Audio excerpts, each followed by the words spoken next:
20 years after the 9/11 terrorist attacks, America has finally ended its participation in the war in Afghanistan. But many of the leaders, ideas, and the incentives that sustain our failed nation-building project remain.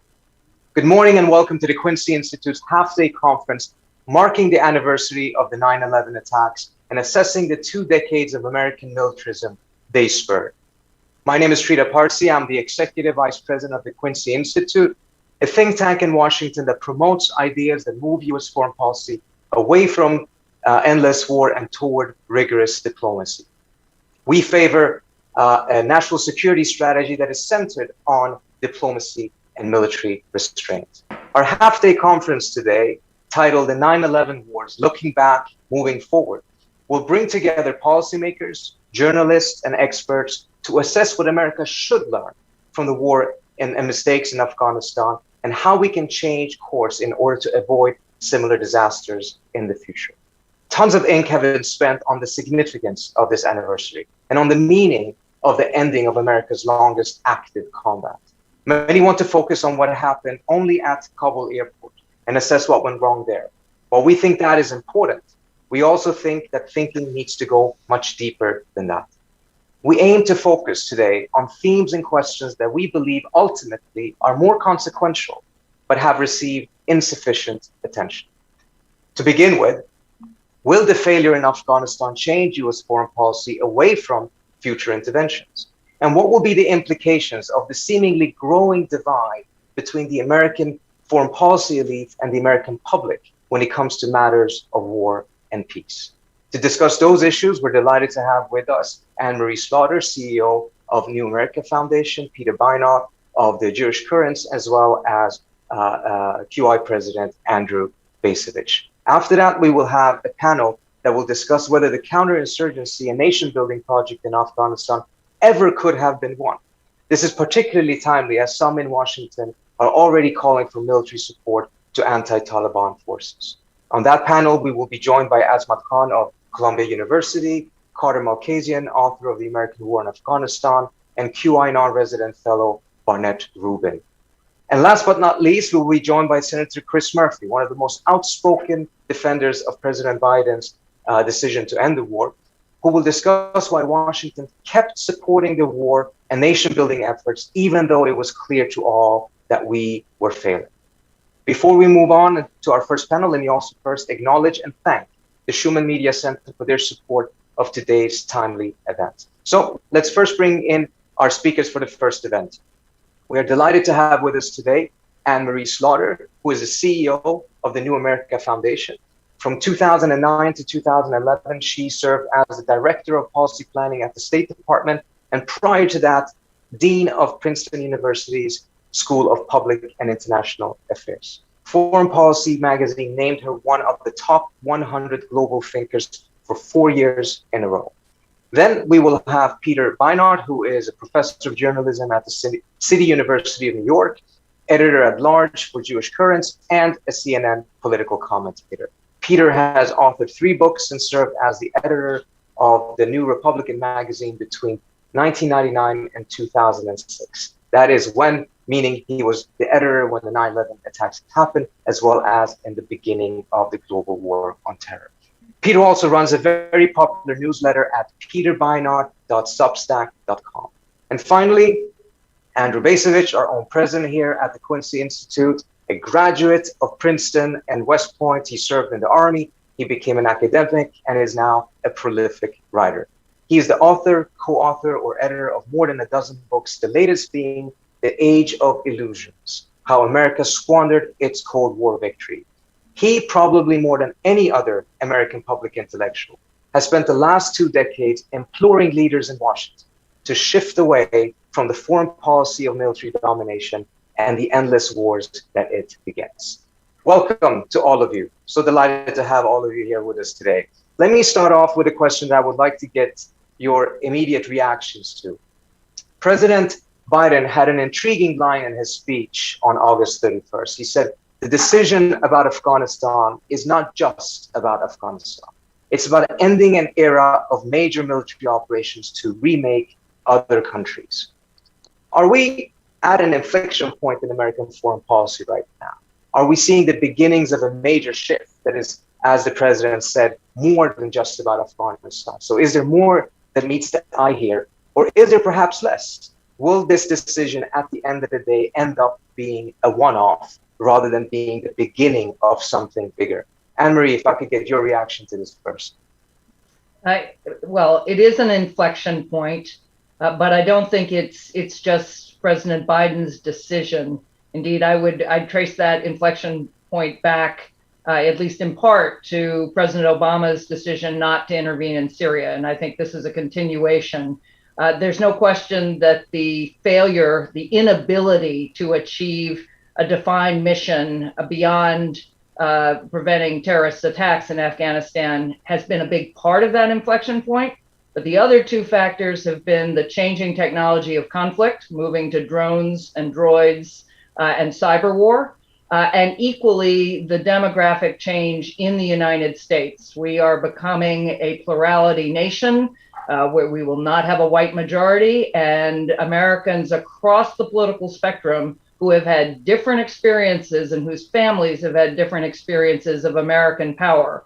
And that does include many veterans' families. They have a different view of the costs of war. Indeed, they have, and they have played a significant role in supporting the decision that Biden made, as well as prior to that, President Trump. Peter, what are your thoughts? Is this an inflection point?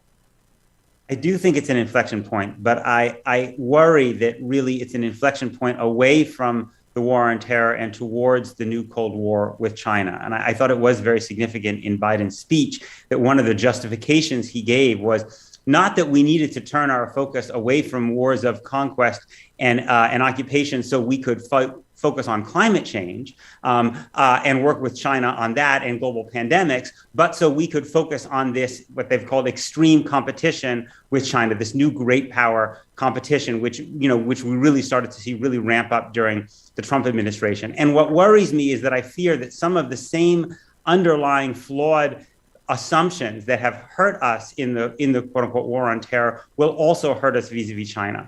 An overestimation of American power. It's very difficult to talk in Washington about the idea that there could be any legitimate Chinese sphere of influence in Asia. And an overemphasis on the military response to China, and not enough of a recognition of the way a Cold War with China could really harm American domestic society in some of the same ways that the quote unquote war on terror has hurt America domestically by empowering the national security state, by revving up terrible forms of bigotry against minorities that are considered to be a fifth column. We're already starting to see that. So I worry that it will be an inflection point, but not towards something which is necessarily that much better. Very interesting, Peter. Andrew, do you agree with that? Is this not an inflection point away from over-militarization, but rather a shift in geographical focus from war of terror in the Middle East towards great power competition in Asia? I think my answer is that it's too soon to tell. The president is the commander-in-chief. He's not a dictator. I mean, he operates within a context. And as far as I can tell, within that context, support for the pre-existing national security paradigm, what's that? A conviction that American primacy is imperative, a belief that American military power is the foundation of American primacy. I have a sense that those assumptions, claims are still alive and well. So I am heartened by what the president said, but I think that real change is going to require a lot more than simply comments made from the Oval Office or from the White House. Gerda, can I respond there for a second? Definitely, please come in. So Andrew's point, Andrew, as you responded, I found myself agreeing with you, but then wondering about the question. When I think of it as an inflection point, I think the inflection point is that we are going to be far, far less willing to use our military might, particularly anything that it is internal, that involves even sort of prevention of genocide or crimes against humanity, and certainly not nation building. So that's what I meant in terms of the inflection point. I agree with you on the underlying assumptions, and I agree with Peter that then turns toward China. So given that, perhaps we can say that the change is, as you said, Andrew, a little bit too early to tell, but we're still seeing signs that there are shifting grounds. I mean, the three of you held different views 20 years ago. You've had some very interesting journeys intellectually based on where you were before and where you are finding yourselves today. Andrew, you were a Cold Warrior.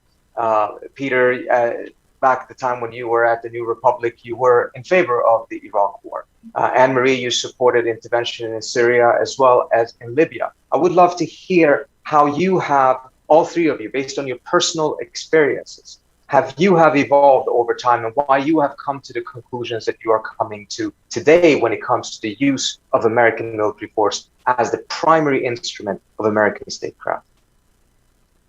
Let's start with you, Peter. It's true. I mean, the formative experiences for me as a young adult were 1989, and then the Gulf War, and then particularly Bosnia and Kosovo. And this sense that I had that, you know, my entire childhood, people had been saying that everything was going to be Vietnam.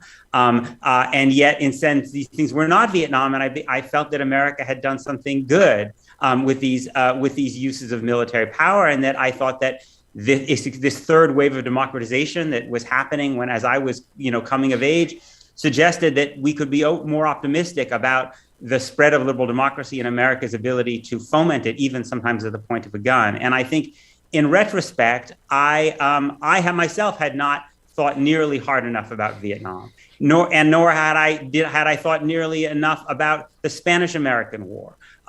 Or about America's wars in the 19th century against Native Americans, and these very deeply rooted traditions of imperialism that existed in the United States that had been brutal, and that even though they had sometimes been high-minded in name, and that some people had genuinely had high-minded purposes, in reality had cost the United States so much and so disastrous for people, particularly in non-Christian and non-white parts of the world. And that I had been looking at this, I had this very kind of sanitized snippet of history based on what I had been looking at, and I don't think I had the longer picture in mind. It was a very difficult process for me to reckon with this, and ultimately I got to a point where I wasn't sure I could write about foreign policy at all, because my entire template simply clearly didn't work, and I began to rethink things, and I'm still in that process of rethinking in many ways. Peter, let me go very next. interesting. Let me Please, go next. Andrew, go. You probably can't tell by the images on the screen, but I'm actually older than Peter. I was born in 1947, and the significance of that is I grew up during the Cold War. I understood the Cold War to define the reality of international politics. And as I was growing up, I think I bought into an assumption held by many, which was that the Cold War was never going to end. It was a permanent reality. And also, the context for the Cold War was World War II, the good war, the war of liberation. You know, Peter just said something very important, that he discovered the Spanish-American War. He discovered American imperialism. Well, when I was growing up, I also was totally oblivious to this sort of broader narrative of American foreign policy, because all you needed to know was World War II and the Cold War. So my evolution of my views comes when the Cold War ends. I was caught by surprise, like many others. But given that the Cold War was a great national emergency, it seemed to me that the end of the emergency would lead to the United States becoming what? A more normal nation? And yet what happened, of course, was that the end of the Cold War then triggered this outburst of what I would call neo-imperialism, military activism, intervention abroad, sometimes no doubt well-intended, but almost always leading to unintended consequences. And then when we look at the post 9/11 extension of that that tendency leading to disaster. That's my sort of story. Well, I guess Thank you so much, Andrew. Go ahead, Andrew, Anne-Marie. I can make the same point. I'm sure you can't see it, but I'm actually in between Peter and Andrew. So I'm born in 1958, so squarely in the middle where, yes, my formative years are the Cold War. My grandfather fought in World War II as a Belgian and in exile in Britain. That same sense of the good war and the good war in the Cold War.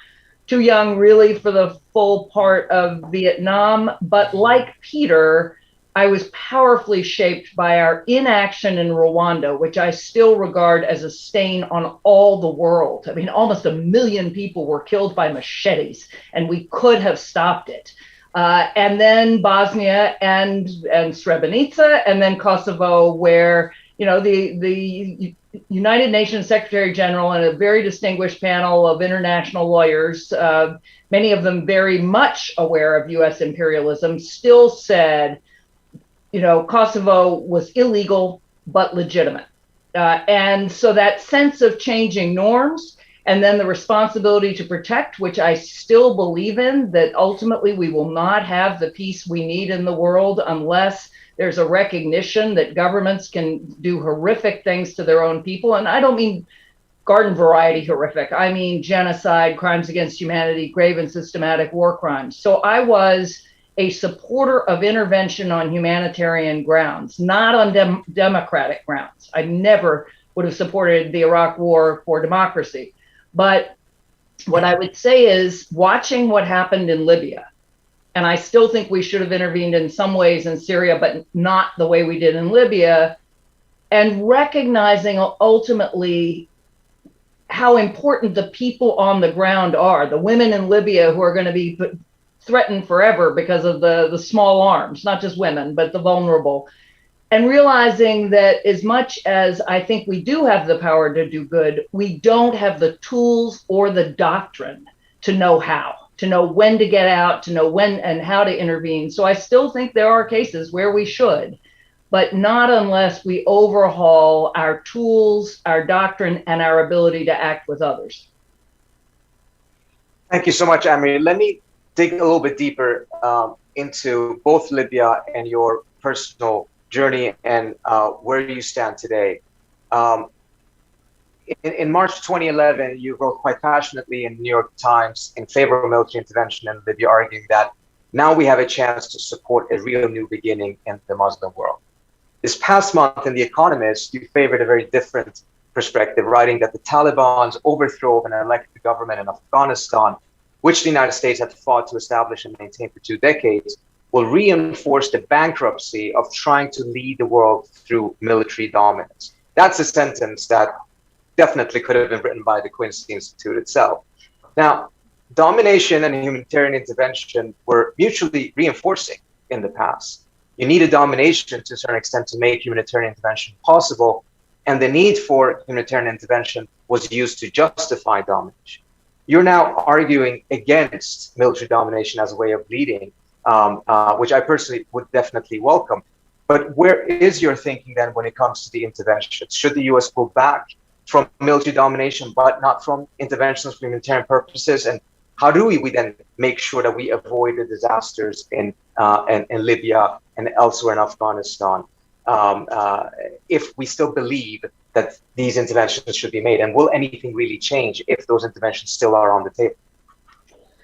Well, I, like Peter, am still thinking my way through. And indeed, when Andrew asked if I wanted to join this panel, I said, look, you and I are not the polar opposite restraint versus liberal hawk that we might once have seen, because I have seen the horrors of Libya and what happens when you then topple a government with no plan, which is equally what we did in Iraq. And even if we'd had the plan, again, we didn't have the tools. So where we all agree, it's not just the diplomacy.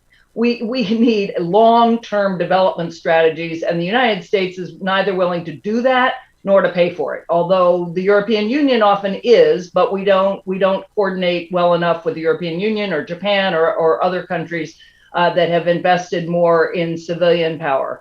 So on the one, what I wrote in The Economist is this idea that we can reshape societies through force, which really was the Bush idea in Iraq that, you know, we were going to bring democracy, won't work. Even the idea that we can hold or sort of support the rights of women in Afghanistan, which I passionately support. And I do think we created space, but we also created reliance on us in a way that is immoral, right? Because ultimately we're not going to stay, and we can't have people rely on us if we're not going to. Same in Syria when we said, sure, you know, depose him, and then we weren't there. So but maybe where I differ, I'm enough of a child of World War II and the Cold War to think without the willingness to use military force, at least in some cases, diplomacy is not going to get you there, right? I mean, I'm enough of a realist. So I'm trying to think my way through, how do you develop criteria and tools that are really focused on not the chess game of great power politics? I've spent 30 years writing about networks and civilian power and what happens to the people on the ground, the women, the children, those who are not the elite and not the military, but also the soldiers.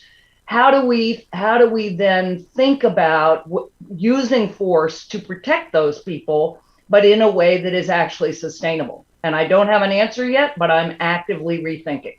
Let me ask Anne-Marie a question. And you used the phrase, not going to stay. We're not going to stay.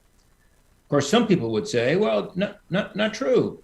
I mean, we have stayed in Europe since the end of World War II. We have stayed in East Asia, most explicitly in South Korea since 1953 and the armistice. But of course, staying in those circumstances, I think, stemmed from the perception that vital U.S. national security interests were at stake. We didn't stay for humanitarian reasons. We stayed because we were persuaded that we ourselves, our security, our freedoms were at stake.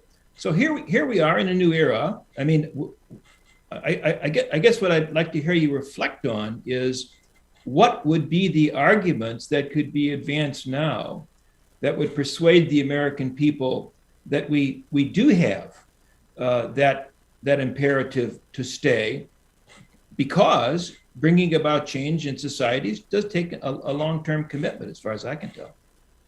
Yeah. So that goes to the very deep question of what our national security interests are.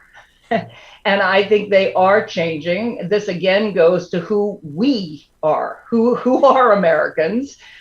We are not, and increasingly not, the traditional white European American Christian and Protestant people that we have defined ourselves as, and everybody else is a minority. We are, as I said, becoming a plurality nation with people who have come. Even you see with Barack Obama, whose father was Kenyan and whose view of England was not the traditional special relationship, certainly that I had with a Belgian grandfather who had fought in Britain during World War II. So the question of what our security interests, I think the first place starts much more with taking care of ourselves at home. That's the other big change for me. In 2013, I took over New America. I've spent as much time or more time on education issues, on economic mobility issues, on work life, on reforming our democracy, which is quite broken. So I think the starting point is unless we can take care of our own, we cannot afford to be spending the kind of money on our military period, but certainly not on military ventures abroad that we have. And that again is people looking at, wait a minute, look at Detroit, look at the state of our education, look at the state of our healthcare. And so then you start thinking, well, what are our national security interests? And I would put climate and global health right up there with some, peer competition with China. China, as far as I'm concerned, is not going to attack us militarily. It's not that I don't think we should compete with China, but I think this is another diversion from where the real sources of our security are. And again, I think that a lot of that is domestic. Could I jump in, Trita? Yes, please. I think that I agree. And what bothers me is that even in the Democratic Party, I feel like it's very difficult. It seems very difficult in Washington for people to say the greatest threats that are posed to us by China, and arguably by Russia as well, are only threats that we can deal with through cooperation.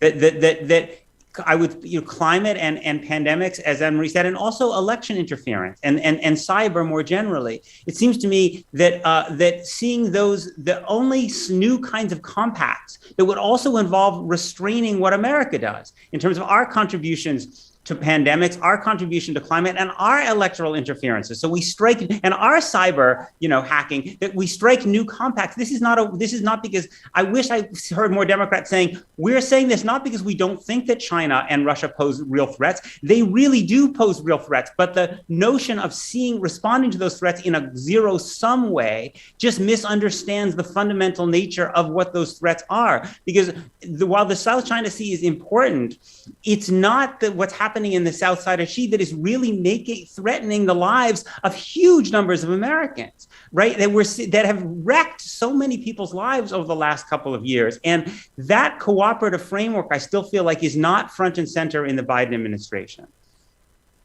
I agree.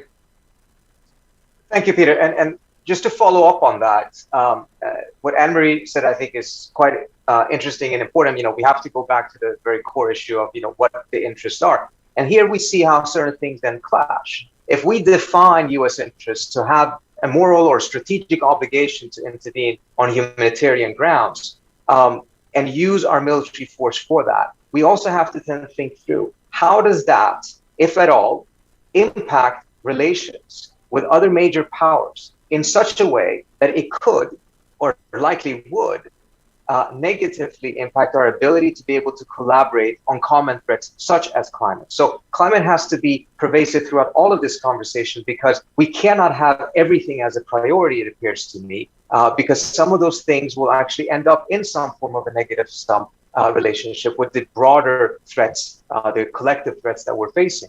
And I've not seen much commentary from the administration on this. I agree with you, Peter, but I'm thinking, what are other people then saying and thinking about this? How do we develop a foreign policy that actually does incorporate climate at the center of it, while at the same time manages to address these other issues, define U.S. interests in such a way that it's not totally ignoring, but also not leading it in a militaristic direction as we have in the past? Anne-Marie, you want to start with that, or Andrew? Well, I think Anne-Marie already made the key point here, and that is that the prevailing national security paradigm assumes that the problems that we have to deal with are problems out there. Exactly. They're in East Asia. They're in Europe. They're in the Persian Gulf. And furthermore, that the proper response to those problems begins with amassing military power. And as a consequence, then all the other things that Anne-Marie mentioned become classified as afterthoughts. Yep. I mean, it is striking to me. It's utterly appropriate, the amount of attention being given to the climate crisis today, which we see before our eyes in the Pacific Northwest, in Louisiana, in Princeton, in New Jersey. And so there's lots of talk, but quite frankly, I think modest action and modest action that leaves intact that national security paradigm, that doesn't consider the possibility that creating instruments of power that can be projected to conduct a Cold War in Asia, targeting the People's Republic of China, may be leading us down utterly the wrong path. So there's a huge need for a conversation. I think it's going to be an elite conversation, but it needs to be a conversation that includes the public about redefining the meaning of the phrase national security. Could I Can I jump in? Please, Peter. I mean, and I think you see this again in the conversation about China. So the dominant conversation seems to be China's getting too much influence across the developing world, in Africa, through this Belt and Road Initiative. How do we show people that this belt, how do we get in there and block them? Well, it's understandable that countries poor countries want development. It seems to me, what if we saw that the problem was not that China was giving money to countries that need infrastructure, but that we were working with China to make sure that this Belt and Road Initiative was more green, so that they weren't building so many coal-fired power plants. And it seems to me that, again, that we have very quickly moved into an overwhelmingly zero-sum perspective, particularly vis-a-vis the relationship with China, which seems to me, as Andrew and Andrew were saying, pushes these other questions that are really central to Americans' lives and also dominate in terms of public opinion, essentially pushes them to the margins. And I really worry that the consequences of that will be that we can't deal with these global threats in the way we need to. I have to say that's exactly what we did even under the Obama administration with the Asian Infrastructure Investment Bank, where instead of saying, great, somebody wants to invest in a lot of countries that need infrastructure, not only did we not play, which I understand just given the politics, but we told all of our allies, you got to choose. It's us versus them, as opposed to, again, if you think in network terms, thinking, no, we will have far more influence. The more connected we are, the more we actually play. But the deeper point, and Peter makes this, is again thinking not about states as black boxes on a map or a globe and you play chess or poker or chicken with them, but thinking about the people within them and what are their daily lives. I mean, again, I did support the intervention in Libya, but I wrote an op-ed 2 months later saying we have to stop. This is before Gaddafi fell, because you could see what was happening with small arms flooding the country, and you could see what that meant for the people. And what it has meant, it has been 10 years of horrific conflict.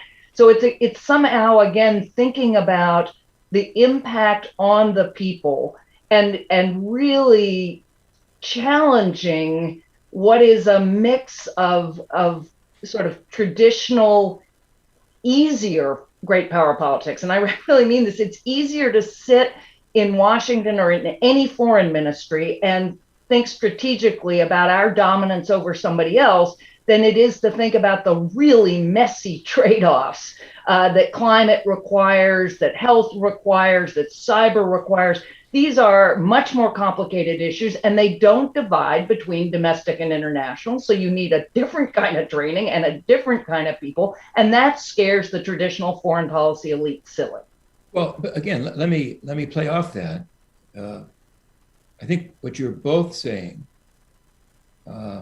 implicit in what you're both saying, is that we need to recognize that the age of American primacy is over, that we've moved into a new era. The United States will remain a great power long after we are gone. But the post-war, post-Cold War claims, unipolar order, sole superpower, probably bogus when those claims were made, certainly discredited now. But are the American people ready to be told that the era of American global primacy is past? That we're moving into a new era in which, if we are going to be able to successfully address the problems that matter to us, it's going to have to be undertaken on something more of a collaborative basis. Are members of Congress willing to say that out loud? That no, we live in a multipolar order, that the notion that we're number one, that doesn't work anymore. I mean, I have my doubts, which I guess says that there is an enormous need for education of the American people, of the establishment, which has not really, fully happened yet. And if isn't the American people a bit ahead of the establishment on this? I mean, we saw, for instance, that with the decision to pull out of Afghanistan, despite the fact that Biden's poll numbers suffered a little bit, Nevertheless, even after seeing the images of what happened at the tarmac, I mean, horrific images of both people falling off of planes and the terrorist attack, the latest poll I saw from ABC showed that 73% of the public still supported the decision to withdraw, because they seem to have concluded long time ago that these wars are not winnable, and this is not the job of the United States, ultimately, whether it can or it should. And Anne-Marie, you worked a lot, you mentioned, on domestic issues, and you're pointing to the demographic changes that are taking place in the United States. How do you see that impacting what the concept of American exceptionalism, and to the extent that the new demographics of America will be able to better accept and live with the reality that the era of primacy is over, as Andrew said? I think for many Americans, and again, imagine what America is becoming. We're becoming a country that genuinely reflects the world, again, as pluralities whose roots come from every continent. I think the concept of primacy really is both a Cold War concept and it's a 20th century concept. And again, it's a concept of interstate politics, and not just interstate, but great power politics. We're in an era of global politics where there are definitely global threats, and some of those are certainly exacerbated by states. If you look at election interference or cyber, no question, but they don't divide, again, between, here's foreign policy and this is what we do, and we try to defeat other states and maintain our primacy, and here's domestic policy. They mix. So the example I would give you, I think it matters a lot to the American people that we stand for something good in the world, that we actually stand, I would say, for liberty and democracy and justice and equality. That matters. It certainly matters to me. But how do we do that? How do we do that when we've got systemic racism and deep inequality at home? We have to think about racial equity in our foreign policy as well as our domestic policy. That matters to many Americans. And yet, for, again, many traditional foreign policy people, that just sounds ridiculous. That race, that's a domestic issue. And Peter, I know you've thought about this a great deal, but, with the latest intervention in Israeli war in Gaza, there were plenty of Americans, and my kids and my kids' friends were all saying, you can't talk about Black Lives Matter here and not say Palestinian lives matter on the West Bank or Gaza. That's a different view of how we need to be in the world. I don't know how I think it's important that we stand for the right things. To be exceptional implies we're the only nation that does that. That's not true. But we should still, root our domestic and our foreign policy in our values, in my view, but in a different way. Peter, you want to come in on this as well? Yeah, if I could just jump in. There was I thought, a very important piece that Kaiser Kuo wrote recently is about the intersection between essentially the struggle for American global primacy and the struggle for white racial primacy in the United States. And I think that part of the great challenge we face is that while Anne-Marie is absolutely accurately describing a demographic shift that's taking place in the United States, and that we need the perspective that comes from that to be reflected in our foreign policy, it's not necessarily clear that demographic shift will be reflected in our politics, right? Because it may be that, in fact, white Christian, male kind of primacy is maintained through anti-democratic measures, and that what Kaiser was getting at was the intersection between the domestic racial threat and the racial threat abroad posed by China. And I think so. I think that what worries me a lot is the idea that, in fact, the prospect of a non-white, non-Christian peer competitor may actually exacerbate and amplify the fears that are producing this anti-democratic authoritarian turn in the United States. And just the one point that I really feel like has not gotten enough attention, although I'm sure Anne-Marie and Andrew are aware of it, is what's been happening, what the FBI has been doing on American campuses vis-a-vis Chinese and Chinese American researchers. We have been witnessing a real, genuine neo-McCarthy, if you look at the letters from the presidents of MIT, a whole series of scientists scientists. And this is just the beginning, it seems to me. We're only still in the foothills, to use Henry Kissinger's term, of this no Cold War, if you think about where this may go. And that is something that I think that, again, it's why Anne-Marie's point about having a more multiracial, multi-ethnic, multi-religious foreign policy elite that thinks about this as a first order concern is so important. Let me pile on. Yeah.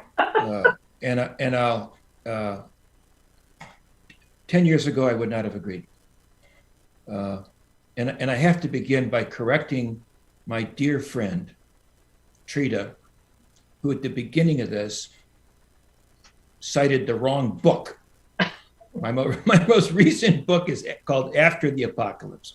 You have no idea how many messages I've been receiving about that mistake during this conversation. But more seriously, I did include a chapter on race, and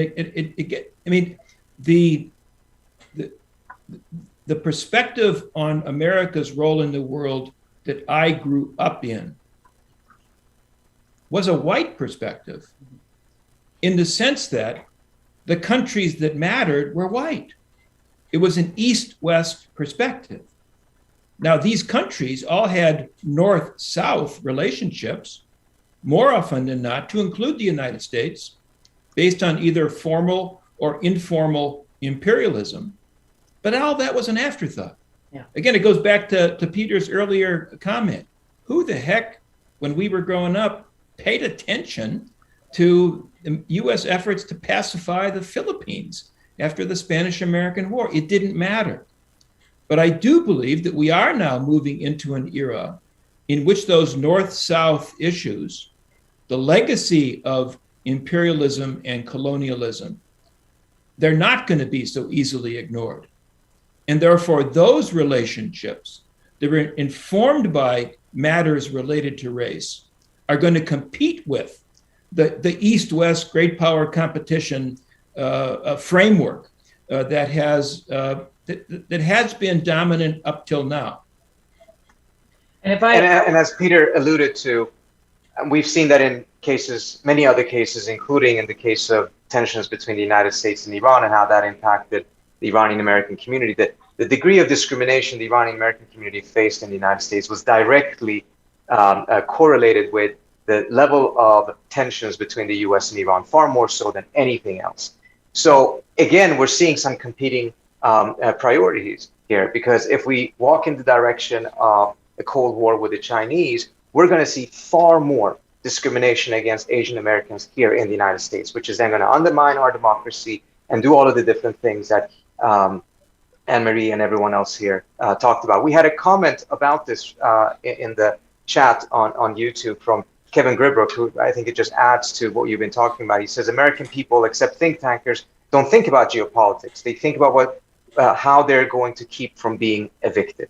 And that is a sentiment that we keep on hearing over and over again. And I have a question from someone in the chat as well that I thought would be valuable to add, because we have not touched on a very critical component. We will talk about it later in the afternoon, but I wanted to make sure you all also got a chance to address it. And this is from Jerry Krieger, who says the crux of the problem is the American military-industrial complex. How do we alter this system to shift the focus of American foreign policy?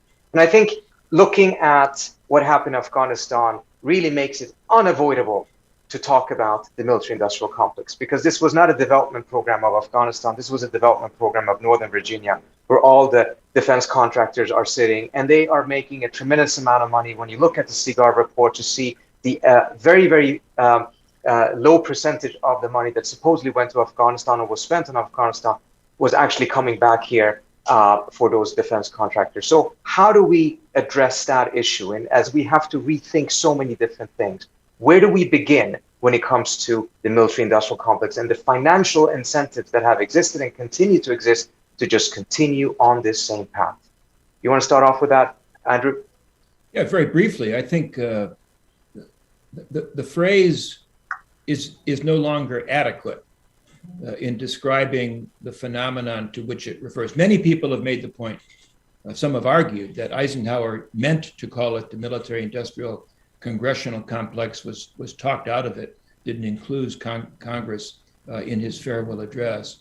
But it is the military, it's defense industries, it's the Congress, it's think tanks, not the Quincy Institute, but it's at least some think tanks. It's some units in universities. It's members of the media. So there is a large conglomeration of people and institutions who are dedicated to maintaining the national security status quo and who are not particularly interested in measuring, in evaluating the costs that this military industrial plus complex have inflicted on us. So the point is, the adversary here is a lot bigger and broader than is implied by the traditional phrase. And I would just add, sorry, go ahead, Marie. It's a very deliberate political strategy too, though. I mean, actually, the military understood far better than many people exactly how to combine domestic and foreign policy. And the old thing about the B-52 being built in every single congressional district. And remember what happens when you try for base closures, right? That also goes to the very distorted nature of our electoral system, where relatively, small groups can maintain tremendous power in congressional districts. And so you really have to unwind that. It's not enough to just go after what's going on in Washington. You have to go after really how you can get a more representative political system, which goes to much bigger, sort of more sweeping reforms, not only gerrymandering, but ranked choice voting and ways of loosening up our democracy so that it is, in fact, representative. Can I jump in, Trita? Absolutely. It's really striking. There was a time when it was really uncontroversial to go from a Democratic administration, if you were in economic policy, to Wall Street, and then come back to the next administration. And now, because of people like Bernie Sanders and Elizabeth Warren, it's a lot harder to do that. There's a lot more scrutiny. And I think that scrutiny is valuable. I'm not saying every single person who ever worked on Wall Street is an evil, corrupt person, but the scrutiny is good. People should have to think about it and think about, and we should think more about the way this influences how people see the world when they come back into government. And yet, when you look at the foreign policy side, about going even from a Democratic administration to work for a think tank or a company that is getting a lot of money from defense contractors, it receives much, much less scrutiny. We haven't had the same kind of cultural change, the same kind of pressure. And again, I don't want to suggest that every single person in the Biden administration who worked in those places is corrupt or a bad person or anything like that. But the scrutiny is valuable. It makes people think twice, and it makes people think about alternative paths of things they could do when they're not in government that would give them a different set of perspectives. And I think the media hasn't done as good a job as we need to in that scrutiny. Other issues that have been coming up in the chat as well, one that I think is extremely important right now, because actually we're finally starting to see some things happening in Congress, is the question as to whether the AUMF should remain in place, whether they should be repealed, and how the United States should make decisions about war and peace going forward. Should we go back to the Constitution and having a congressional vote on these matters? How are you seeing the policy consensus on this issue shifting or not shifting? And where's the American public on this? And why have they been so absent on that specific issue that seems to be so critical and that could really make a significant difference? Anne-Marie, I want to start off with you. Oh my gosh, as a law professor, I wrote an article with Les Gelb many years ago arguing for much more congressional control of the use of force, going back to what the framers intended. There are countless articles like that. There are countless articles about the War Powers Act. And I do believe Congress should have a bigger role, but my observation is Congress is chicken when it comes to it, right? They simply will not take the hit. It's much easier to let the president do it. And then if it works out, great, you were with him or her, but him. And if it doesn't, well, you were opposed. So I'm stymied on this one. I don't think it's about what's on the books. It's about political will. And I know Chris Murphy, we will convey your views on that, Anne-Marie, to Chris Murphy later on today when Andrew had that conversation with him. Peter, Andrew, you want to comment anything on this? If not, I'm going to go to the last question, which is that positive vision. But if you guys want to come in on this last issue about war powers? Well, I mean, I think Anne-Marie is right. it comes down to an absence of moral backbone on the part of those we elect to represent us. But isn't a related problem, and I'll toss this back to Anne-Marie, the fact that in essence we have two pro-military or two pro-war even parties. So within the Congress, I know that there may be groups, but within the Congress, there is no, we need one of the two dominant parties to be skeptics about military intervention, to drag their feet, to insist upon debate. And I think were that party to exist, then perhaps the willingness of the Congress to sort of sign off on whatever intervention the president is proposing might not be as great. Peter? Yeah, I would just say I think that among those small number of members of Congress who I think really do offer that genuinely alternative perspective, it's striking how marginalized often they are.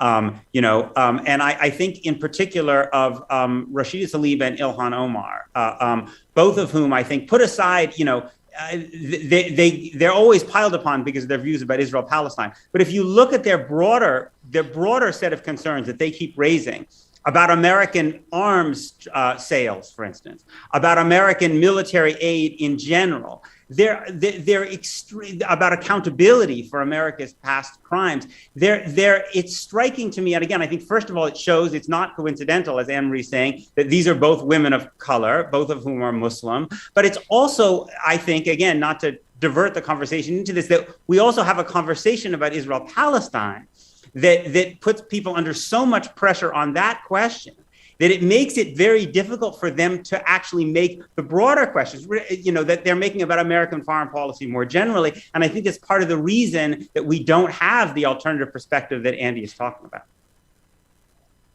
Thank you so much. I want to end off with a question about what Anne-Marie mentioned earlier on. And I think Anne-Marie and others have also put forward some very thoughtful critique against restraint, arguing that a more positive vision needs to be attached to it. I'm somewhat a bit skeptical at times because it appears that in some places to assume that liberal hegemony and primacy did have a positive vision. I think it had a positive illusion because at the end of the day, it did not work and it's not been working. But at the same time, is it not enough to be able to say the United States should lead by not ending up in these endless wars and try to instead focus on collective existential threats such as climate change? Or is that not sufficiently grabbing for an American public that wants to have that mission statement in its foreign policy, something that inspires them in the manner that other grand strategies may have done, even though they have been successful? What do you think of that, Andrew? You've been thinking a lot about restraint. Well, I think the problem of focusing national security policy on something like climate change, which I certainly endorse, is that implies sacrifice. It implies changing the American way of life. And I'm not sure that the American people today are willing to do that. A way of life based on consumption, a way of life based on mobility. Are we willing to curb that? That defines our notion of freedom, day-to-day freedom. It could well be that conception of freedom is now obsolete, but the American people are going to have to be brought around to accepting that, and that's going to be a tough message to deliver, again, given the members of Congress that we turn to for leadership. Anne-Marie? Well, so Trita, I just have to say, you and I could debate. I do actually think that the liberal international order did a lot of good in the world, at least in the Cold War. I grew up then enough to think about all the Eastern and Central Europeans and many of the folks who were under Soviet hegemony, who unquestionably, I think, were liberated and have better lives. I think there's a lot we can debate, but I'm not willing to sort of give all that up. I do think, though, what's most important is this positive vision. It can't just be about sacrifice. Although, Andrew, when you talk about freedom, I'm thinking about all the people I work with who would say freedom for whom? Because for many Americans, the way we have lived has not been freedom. For many Americans, I think that what we need is a vision of of what America stands for at home and abroad, that really does embrace our diversity and embrace real equality, that lives up to those self-evident truths. They were not self-evident enough to be acted on with respect to all Americans, and our history has been a process of widening those circles. But we're now at a place where we absolutely have to have a vision of this country that is not white, Anglo-Saxon, Christian, Protestant, which it hasn't been for a long time, but it's still the dominant narrative. But one that says, look at all the positive things that we get from being a country that reflects the world.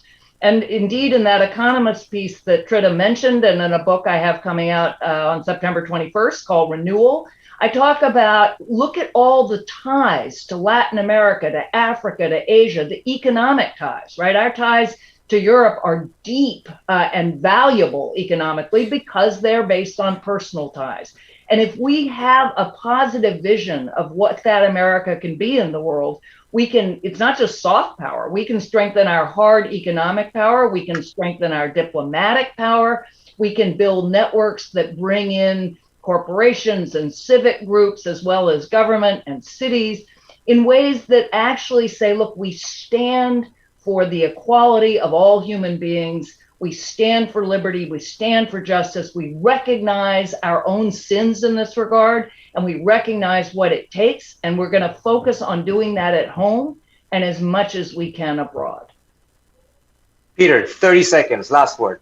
I would just say, I think one thing we need to think about is that it seems to me quite possible and likely, and I say this with great fear, that sometime in the next few years, we will have a climate event that is so massive, we lose an whole American city, that it will actually change this debate, right?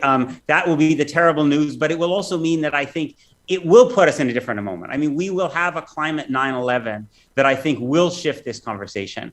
My hope is that we can start to do that work before that happens. But I think ultimately, sooner or later, events on the ground are going to force the reckoning with this that is required. Wow. Thank you so much to all of you. That was a stunning end to this panel conversation. An excellent conversation. Thank you to Andrew, to Anne-Marie, to Peter for an excellent conversation and sharing your thoughts and sharing your personal journeys.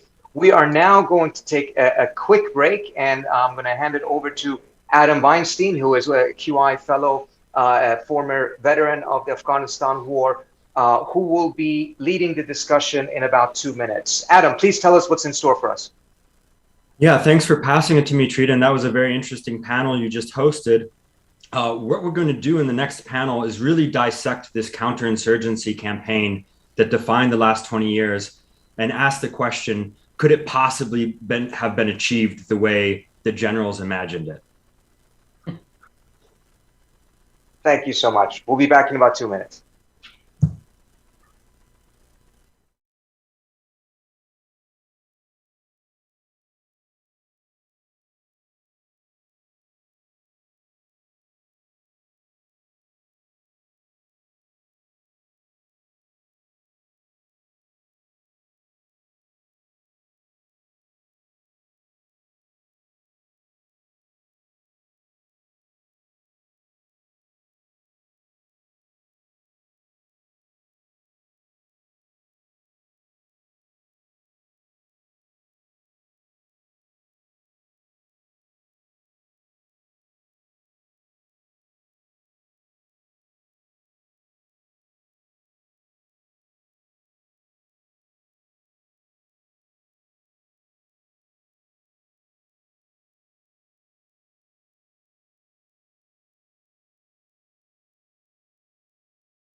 Thanks for joining us for the second panel of today's conference, where we're going to be exploring and dissecting the counterinsurgency strategy that defined the last 20 years of the war in Afghanistan, and ask the bigger question, could it possibly have succeeded? My name is Adam Weinstein, and I'm going to be the host of this panel. I'm a research fellow at the Quincy Institute, and I'm also a veteran of the war in Afghanistan, where I deployed as a US Marine in 2012. And I'm joined by three experts who have I'm joined by three experts who have who have viewed the war from three different vantage points. One as a journalist, one as a diplomatic advisor and an academic, and one as a military advisor. And so, if you excuse me, I'm going to read their bios, because their biographies are actually so extensive that I don't want to miss anything. First, we're joined by Azmat Khan, and she's an award-winning journalist, a New York Times Magazine contributing writer, a Carnegie Fellow, and an assistant professor of journalism at Columbia University, where she will also lead a Center for Global Journalism, which is a new center that Columbia will have. She is currently writing a book for Random House that investigates America's air wars. And her 2015 investigation for BuzzFeed News into Afghanistan demonstrated that the US touted achievements in boosting education in war-torn Afghanistan were grossly exaggerated. So she's going to join us to talk about some of what she has observed in the counterinsurgency campaign. Next, we'll be joined by Dr. Barnett Rubin, who is a non-resident senior fellow at the Quincy Institute and a senior fellow at NYU's Center for International Cooperation, where he previously directed the Afghanistan-Pakistan Regional Program. He previously served as senior advisor to the UN, where he advised on the Bonn Conference. He also served as an advisor to the Special Representative for Afghanistan and Pakistan in the US Department of State. And during negotiations that produced the Bonn Agreement, and also during the drafting of the 2004 Afghan Constitution, he was a key advisor. His most recent book, Afghanistan, What Everyone Needs to Know, was published last year. And if you're going to read one book on Afghanistan to introduce you to the complex history of the country, I would recommend this one. And last but not least, we're joined by Dr. Carter Malkasian. He's the author of the recent book, The American War in Afghanistan, A History. It just came out. I highly recommend everyone read it. He was the special assistant for strategy to Joint Chiefs of Staff Chairman General Joseph Dunford from 2015 to 2019. So he's been intimately involved in the Afghanistan policy of the last several years. He also spent 2 years in Helmand Province, Afghanistan, as a State Department political officer, and he deployed to Iraq twice as part of the Center for Naval Analyses as a civilian advisor for the Marines, and he's currently a research analyst at CNA. So we're going to jump right into questions here. All three of you have criticized the counterinsurgency campaign in Afghanistan in some form, and you've criticized the broader war effort. And this is a big question, so I know it's going to be hard to answer. But in your views, when and how did the US war effort, especially the counterinsurgency campaign, first go off the rails in Afghanistan? And I'd like to start with Barnett. Well, thank you for that, Adam. I just want to start with something else, which is, the past 2 weeks have been very, very difficult for Afghans and for those of us who have been working on Afghanistan for the past 20 years. And I'd have to say that there'll be debate about this for a long time, but I cannot get away from the feeling that the United States fundamentally betrayed the people of Afghanistan, not by finally leaving or talking to the Taliban, but by, throughout those 20 years, making promises that were impossible to keep, but that the people of Afghanistan believed, and codifying those promises in agreements like the Bilateral Security Agreement and Declaration of Strategic Partnership that did not take into account the reality, not only the realities of Afghanistan, but the realities of the United States. Sun Tzu said, know your enemy, know yourself, and then you'll succeed. We did not do either of those things. Now, when we first went off the rails, there's a wide variety of choices. One, looking back now, President Bush had said no nation building.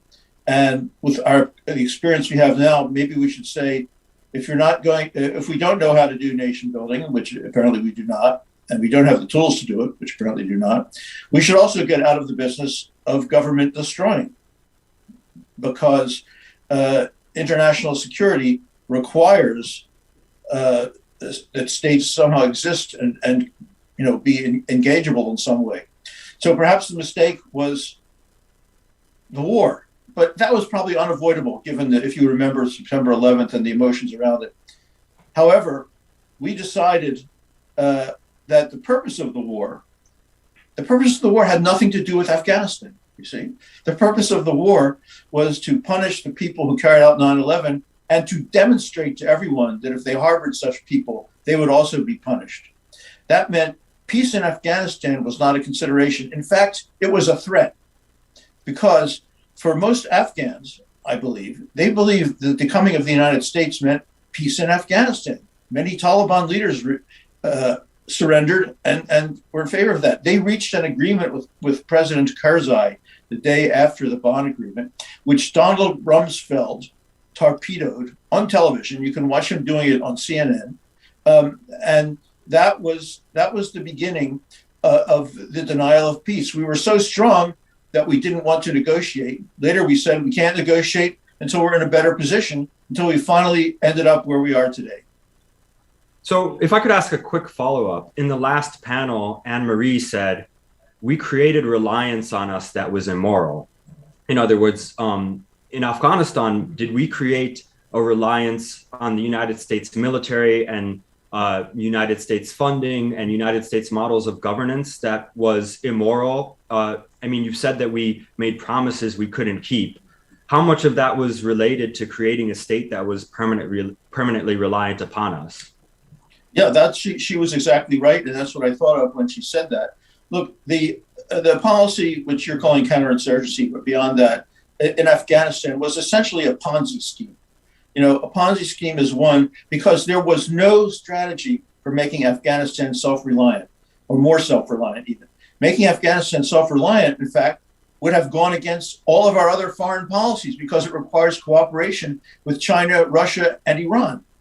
Because Afghanistan is landlocked and its economy can grow only through cooperation with those countries.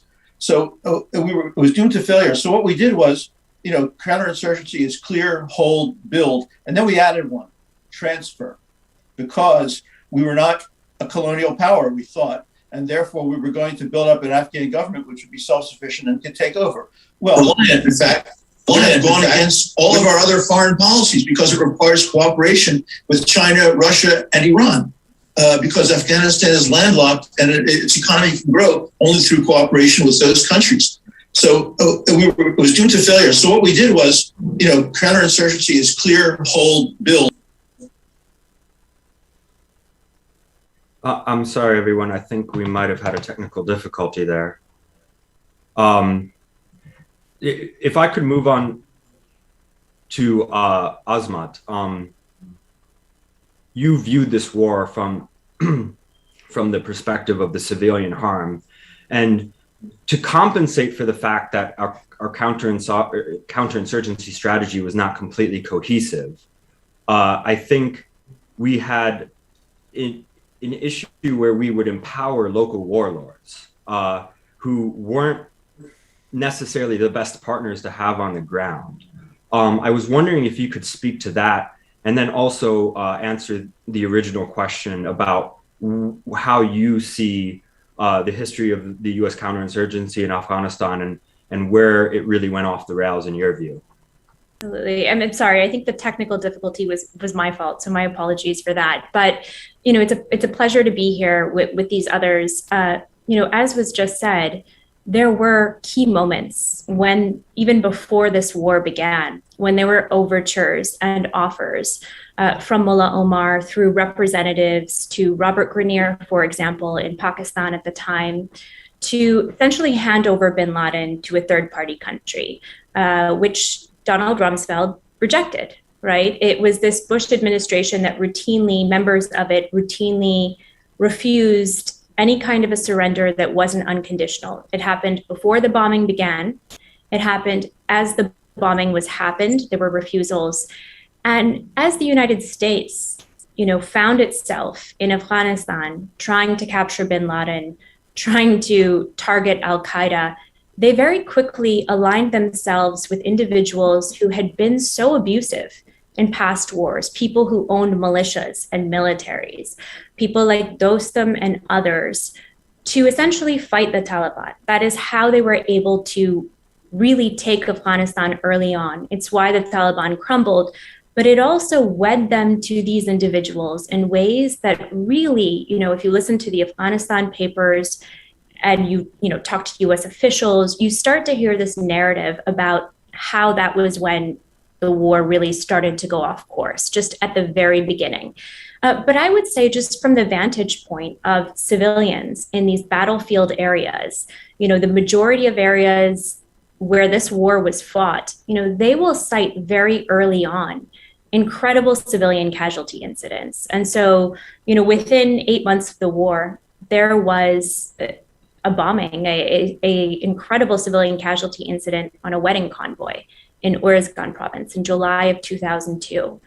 And can you just imagine, the impact that had on the ground if there are individuals who are being told that, this war is being fought to give people freedom and rights, and yet there are large-scale civilian losses. In many ways, the United States military knew very little about this country, about its groups. It allied themselves with individuals who were incredibly abusive, who were responsible in some ways for the Taliban's rise in the past. The Taliban came to power after incredible corruption, incredible abuses by many of these roving militias from the Mujahideen era, from the Soviet era.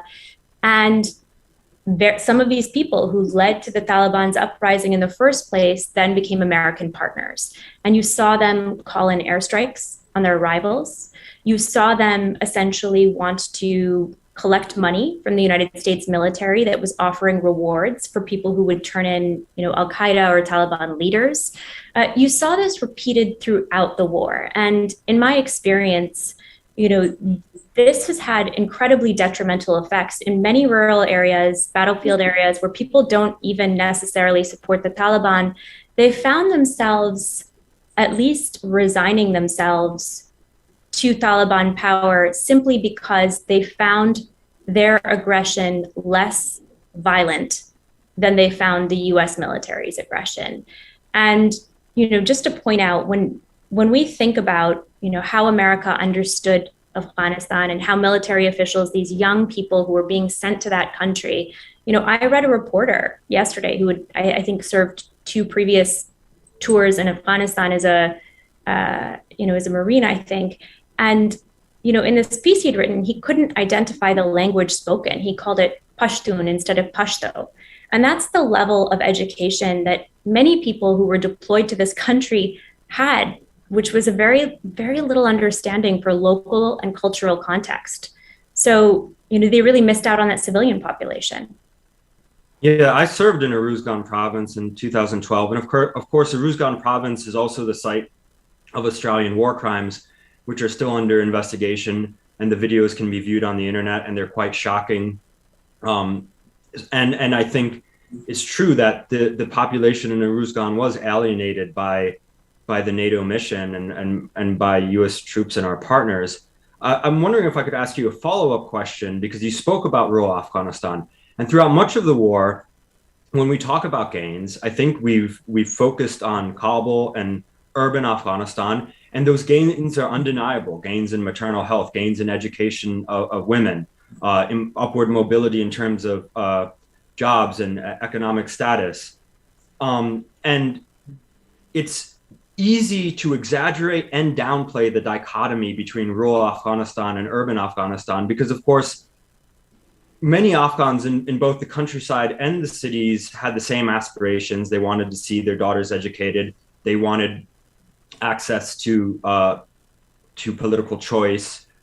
And yet the difference in how these communities, these two Afghanistans, so to speak, experienced the counterinsurgency can't be denied. And I'm wondering if you could speak to that difference and what it meant for the success of the US counterinsurgency strategy. Mm-hmm. So, I want to be clear. It's not as simple as two Afghanistans, urban and rural. I think there's even a lot of variance within rural communities. There are some rural communities that have been at peace and have not experienced the brunt of this war. Others that have primarily, suffered incredible economic disparities, but not necessarily experienced, the most intense battle. But I would say that about maybe 30% of the country is where the majority of the war in Afghanistan has been fought, in provinces like Helmand, Kandahar, Nangarhar, Kunar. And that was really where most US aid money and most deployments were focused. And so back in 2015, as the US had drawn down most of its soldiers in Afghanistan and was starting this new approach to the war, I was looking at the landscape of reporting about the country, and it was overwhelmingly negative at the time, with one exception, and that was education, which was largely seen as America's most positive legacy in the country. And so what I did was, as an investigative journalist, I acquired the GPS coordinates of every USAID funded or refurbished school in the country. I acquired military data about schools that it had built. And I did a sample of 50 US funded schools in 7 battlefield provinces, these places where the war for hearts and minds was the most intense, to see whether these, grand claims, this progress made, really stacked up with the facts. And what I found was that 10% of these schools were either never built or no longer existed. A majority of them were falling apart. And as I started to dig into why, and also girls were undercounted in official statistics by 40%. And I also found data that showed that more than 1,100 schools in Afghanistan at the time were ghost schools that were open on the books and closed in real life. And yet the money was coming in and being taken for teachers, the operation of the school. That money was being pilfered. And I think it's undeniable, based on that kind of ground reporting, that in these battlefield areas, people have not seen the gains that were promised, the gains that you've seen in urban communities in terms of education, in terms of healthcare. What I found as I dug into, why was the school never completed, even though, the US military says it's open on the books? And you would find these really incredible corrupt dealings. And when you dug into why, well, it turns out they allied themselves with a particular warlord in the area, or a particular district governor, and he passed the contract on to his brother, for example. Or in one case, there was supposed to be a school in this little village of Nawabad in Kandahar, and when I arrived there, it was just mud. It was like a small mud school, and what was supposed to be there was a large functioning school with a boundary wall. And I did a little digging and found out that it was put in the village of Kandahar's police chief, Abdul Razik, where there was not a population of young children. And it didn't open for a number of years because there were no children to attend it. But guess who got the contract and got the money in terms of, and this happened repeatedly in these battlefield areas. And so it's very hard when not just journalists, but diplomats and others are drawing from the progress in urban areas to sell the myths of these wars. Whereas in a lot of these battlefield areas, you're seeing a completely different story, realities that just don't stack up with the claims that our government made. So to recap, we enter Afghanistan in 2001, as Barnett Rubin pointed out, not to help Afghanistan, but in response to attacks from Al-Qaeda. Both of you have pointed out that we squander an opportunity to potentially have a political settlement between Karzai and the Taliban, and Donald Rumsfeld says no to that. We enter this military strategy that has no coherence. We partner with insidious warlords on the ground. the brunt of the fighting is happening in 30% of the country, and to paint a veneer over how horrible that situation is, we begin to have these USAID style projects, but they're not really effective. And so I want to take us to Carter now to discuss what were the flaws in the military strategy in Afghanistan. And if you could walk us through the early years, the surge, post 2014, and maybe the last couple of years, give us a 30,000 foot view of each of those points. I know that's a huge question, but I think it's important. Was the flaw consistently the same one, or did it change over time? I think you're on mute. Thank you. Thank you, Adam. I'll do my best. And certainly the reasons for problems change over time. They're not the same. They shift about, and we shouldn't expect them to change to be the same over time. So when we start in Afghanistan, I'm gonna take the 2001 period and just put that aside and talk about, once the Taliban have been toppled, what do we see the strategy to be?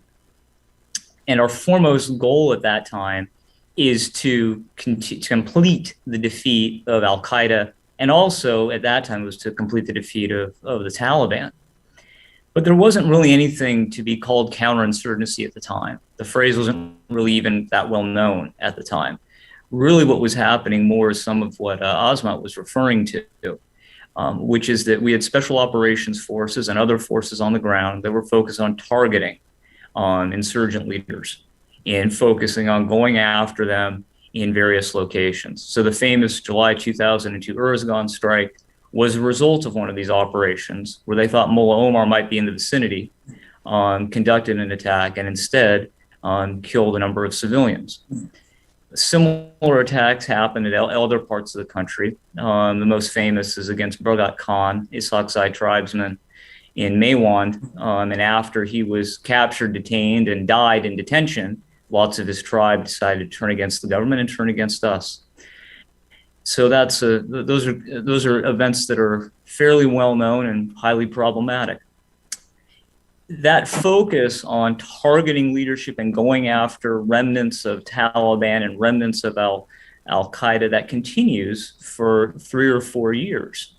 Many Taliban leaders who were trying to live in peace were incidentally targeted, accidentally targeted, or purposely targeted. And some of them will go back to Pakistan and now support the Taliban movement. So that's that period. Now, over time, there's the thought that, well, we're going to need to have a different strategy, that this isn't working so well. And that really comes to a fore in 2005, 2006, where the Taliban are starting to reorganize, reform, and launch new attacks inside of Afghanistan. And that creates some impetus to creating change. And so at that time, the counterterrorism strategy becomes complemented by a conventional strategy.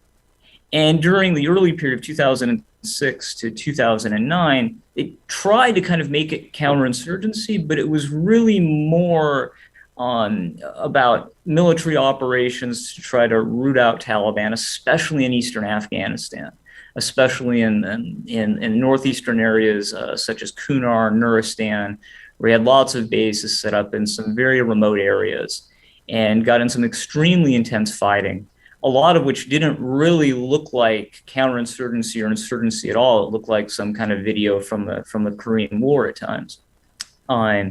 And so, Wesley Morgan's book is The Hardest War is fantastic on this piece.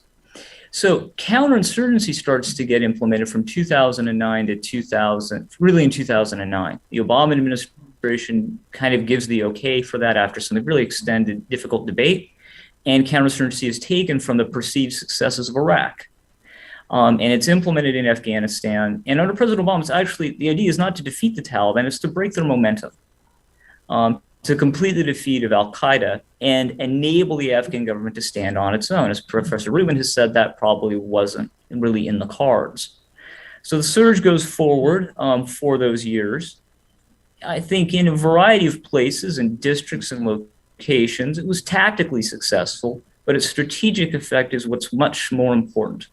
The majority of U.S. casualties occurred during that time. Costs are approximately $100 billion per year, and that is simply unsustainable. So instead of the surge enabling us to stay longer, enabling the Afghan government to better stand on its own, it probably accelerated our withdrawal. And that leads to the next stage of U.S. strategy, where President Obama, after some extraordinary effort, manages to reduce U.S. forces in Afghanistan from that 100,000 to something closer to 10,000, give or take. And he also changes the strategy, such as that the ideas of counterinsurgency are no longer so present, and it looks more like counterterrorism and advising the Afghan forces. That war with that strategy basically goes on until you could end it in February of 2020, the US Taliban agreement. You could take it a little bit longer than that, but it goes to nearly the end of the conflict. So those are kind of the stages of US strategy through it. You asked, when did we go off the rails? I think the one thing I'd add to that is I'm not sure I could say we ever went off the rails as much as success was never really possible, or the opportunities for it were extremely slim. That's not to absolve the many mistakes that were made, any more than our likely failure in Vietnam should absolve those who committed the My Lai massacre. It's simply to realize the difficulty of the situation that existed, and perhaps the naivety of thinking that we could ever achieve something different. I served in Afghanistan at the tail end of the surge in 2012. And I remember that at that point, we were already beginning to use the talking points that we're in an advisory role, even though it was official in 2014, but we're in an advisory role and the Afghans are taking the lead. And that absolutely was not true for the provincial police or the Afghan army. It was true for some of the commando units. But basically what would happen is we would take the Afghan police or the regular army out on easy patrols where we thought nothing would happen. And we were still leading, by the way. And if there was any mission of consequence, we either took no Afghans or we took the commandos. And that's how it played out. But that's not how it was really sold to the American public or even lawmakers. And so I think we succeeded in fostering a special operations capability in the Afghan military, but not the conventional forces. And of course, you can't win a counterinsurgency or hand over responsibility for the country's security to a military that's completely reliant on a very small subset of its military forces. Is that right? Well, no, you can't hand it off entirely just to the commando forces that are there. And I think there's no question that the Afghan forces were always reliant on us. We could see that. You could certainly see that when you were there. In 13 and 14, when I was there, it was clear that in a number of in nearly any engagement the Afghans were in without our support, that they had great difficulty succeeding and often were defeated. So this problem existed for a long time in the forces. There's a question now of could we have done something different to build forces that were better, to build forces that were more capable, that were less reliant on us. I'm actually not sure if that's the case. I think the reasons for them having difficulty in their combat operations are deeper in the kind of things that is extremely difficult for us to fix. Corruption is a hard thing to change in a country. That doesn't mean we should have gone along with it in any ways, but we should be aware that rooting that out of an armed forces or in a government is not something that is simple to do. That's a very heady task. The problems that creates with morale, the other problems with morale that exist are also hard to remove. The Taliban have a certain advantage. They're fighting the occupier. They're conducting resistance to occupation. That's something that's much deeper ingrained in Afghan identity than working with the foreign occupier. So the Taliban have a base of morale that the Afghan forces didn't have. And all of this only raises the bar, makes it more difficult to create any kind of long-term change in Afghanistan. If I could jump in actually to something that was just said about corruption, and a trend that I don't think gets talked about often enough is a shift in how the military operates. And it's shift towards more privatization, meaning that, by the time these wars rolled around or the war in Afghanistan started, the United States military was often outsourcing many of its projects to companies, contractors, others to do that kind of work. It's what really, I think, in some ways contributed to a large amount of the corruption, not all of it, certainly. But that kind of outsourcing, that kind of privatization, this more neoliberal economic model of operating is also something that needs to be talked about. But I don't hear enough people really talking about that with respect to how this war may have gone differently. May I say something? We couldn't combat corruption because we were the source of it. The first thing the United States did in the war in Afghanistan was took a helicopter to the Panjshir Valley and gave them a knapsack with $1 million and $100 bills. Okay, and that's how the CIA was operating. I'm not criticizing the CIA, that where they were assigned that task, but a lot of the war was conducted through things that looked at from a law enforcement point of view are corruption. Second, you cannot hand off a country to its armed forces, no matter how well trained they are. As Napoleon said, you can do anything with bayonets except sit on them. The country has to have a government, and you can't make that government independent and self-reliant by giving it more and more aid. It has the opposite effect. We never took into account one basic fact, which I want to mention, how poor Afghanistan is. Afghanistan is the poorest country in Asia. Did you know Afghanistan is poorer on a per capita basis than Haiti? Okay? And we tried to build institutions that it could never possibly afford. With the low literacy rate that it had, it could never possibly operate it. The Afghans are perfectly capable of doing all kinds of things, fighting, running war, but they couldn't operate our institutions. They couldn't fund our institutions. So we did what we knew how to do, and what we knew how to do was doomed to fail in Afghanistan. And, a microcosm of that I experienced was trying to teach some of the regular Afghan soldiers how to use a radio. But they didn't know how. We had these laminated cards actually that were in Dari and Pashto for the parts of the radio, but none of them could read it. And they didn't know arithmetic. So of course, teaching radio frequencies was difficult. And I remember standing outside a shed that housed the radios, and one of the soldiers handing me some heroin and asking if I wanted it. So this was what teaching basic military skills what was like in Afghanistan. And of course, US Marines and US soldiers, especially outside of special forces, weren't really equipped to do that. And so it couldn't be done at scale. And what I've heard earlier from Carter is that we were sort of oscillating between a CT mission and a counterinsurgency mission. But because we didn't have a self-reliant partner in Kabul in the Afghan government, and because we didn't have an Afghan military that could stand on its own 2 feet, the CT mission became coupled with the counterinsurgency mission and some of the nation building aspects. So in other words, to continue the CT mission, the prevailing logic became that we had to continue the counterinsurgency mission. But Azmat, you've argued that combination was counterproductive in many ways. In fact, you said that the counterterrorism mission was baked into every aspect of the Afghanistan project for the United States in a way that really undermined our ability to win hearts and minds. And of course, winning hearts and minds and building up the Afghan government was a key pillar of the counterinsurgency strategy. So I'm wondering if you could speak more to that.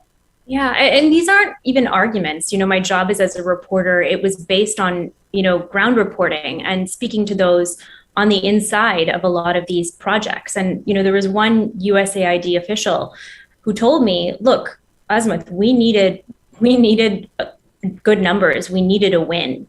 And there was such pressure on pushing for these projects for the purposes of, at the beginning, it was to prop up Karzai in his first election. They were trying to meet these metrics. They needed good numbers. They needed a win.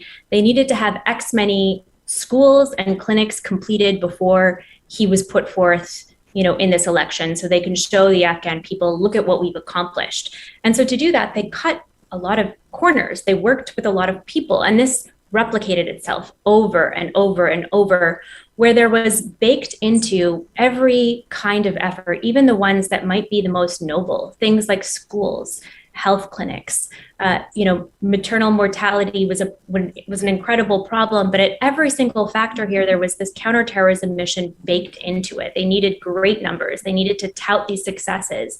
And what it wound up doing, was that in places like, for example, Zabul, where there were a large number of ghost schools, the largest number of ghost schools in the data that I had were in Zabul. And lots of people there, as they were trying to figure out where this money was going, they believed it was going into the hands of the Taliban, right? So imagine how disenfranchised people in these areas where these projects are, not just intended to be helping, and it's not just that their goals are not materializing necessarily, it's that they were actively undercutting the legitimacy that these projects were intended to promote.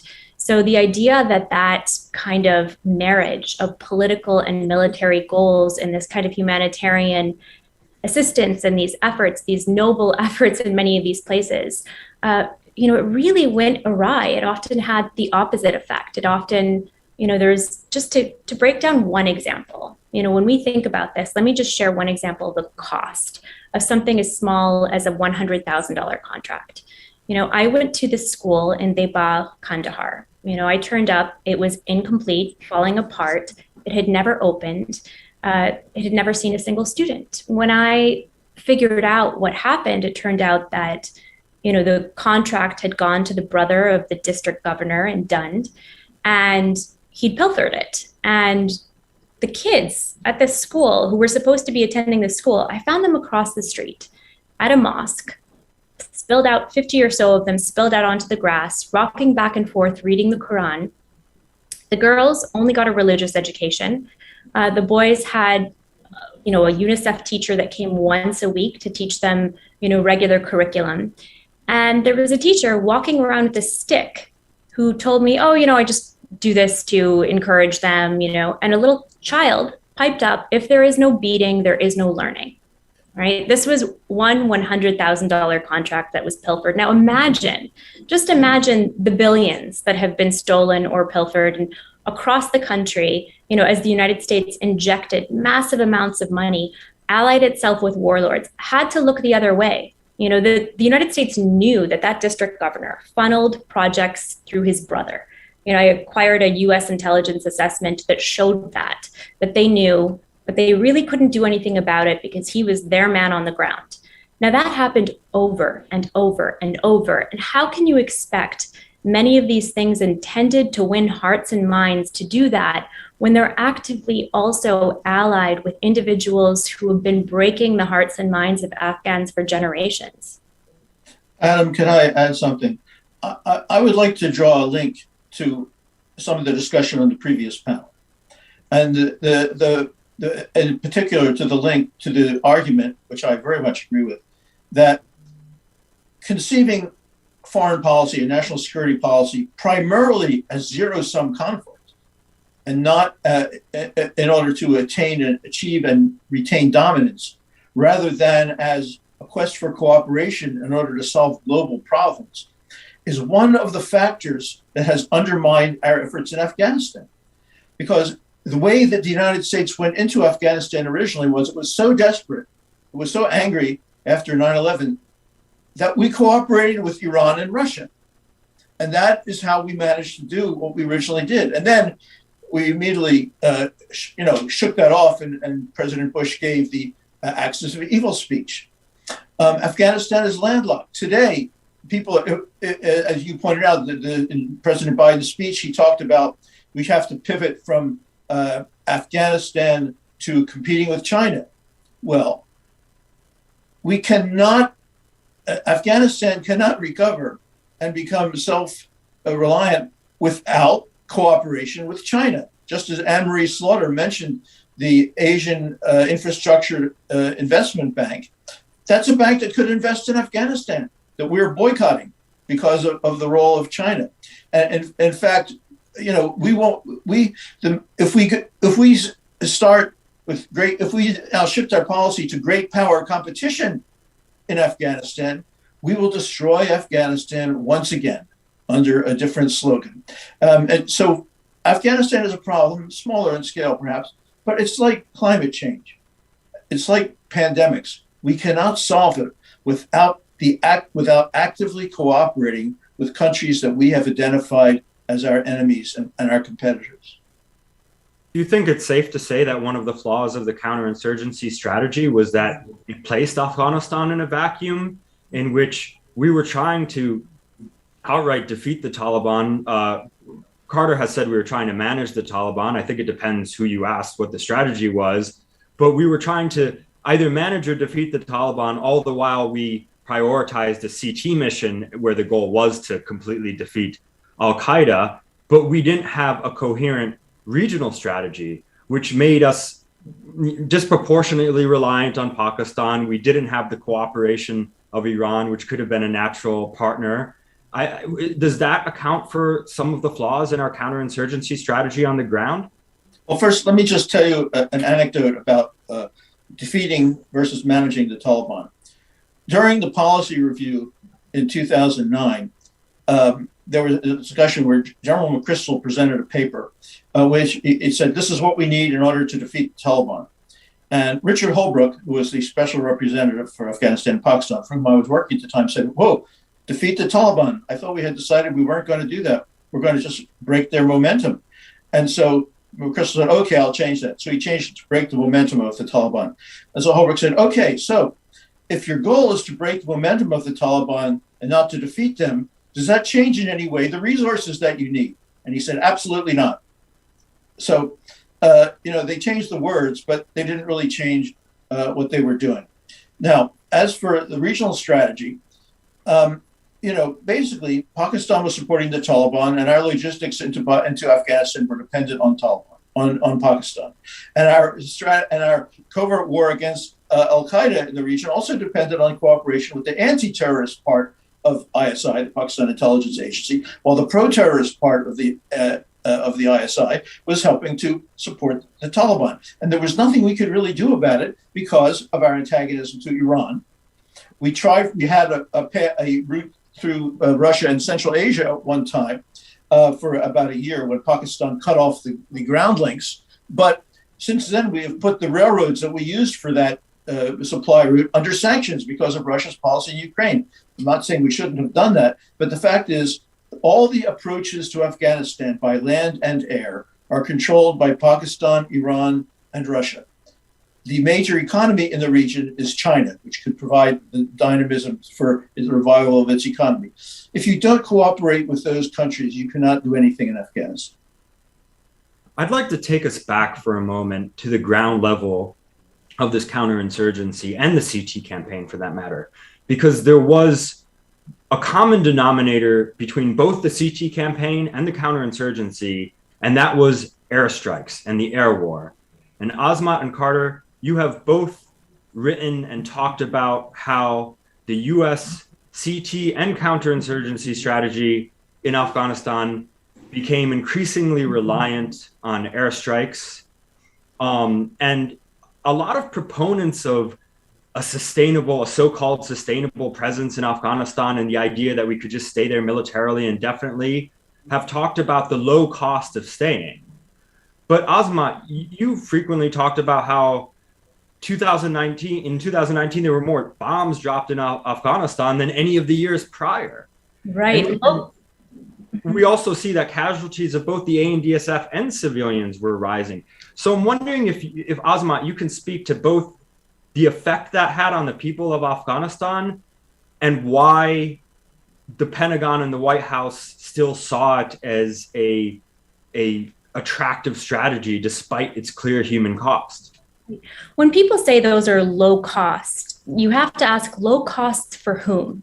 And what they mean is it's low cost or lower cost for US military lives, right? So in 2015, when when Resolute Support, this new mission began in Afghanistan, the United States was relying far less on combat operations. In fact, there were very few, and primarily on air support, right? That's how we conducted that war 2015 forward.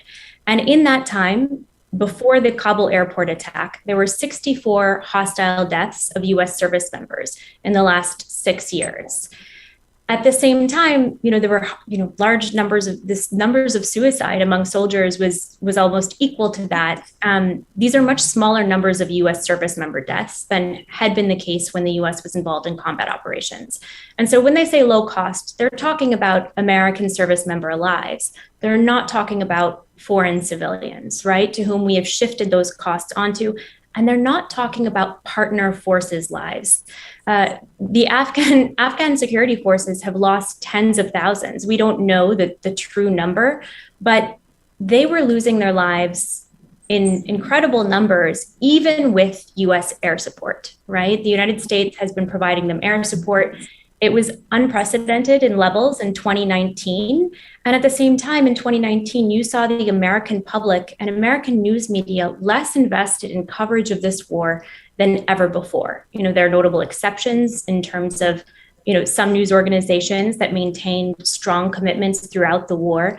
But for the most part, it receded from the spotlight. So when people say low cost, they don't just mean US service members' lives, but they mean low political cost, right? These administrations have not had to suffer some of the blowback that administrations in the past suffered when they were waging this war in ways that might be more overt to the American public, although no less overt on the ground, right? For Afghan people, for those civilians.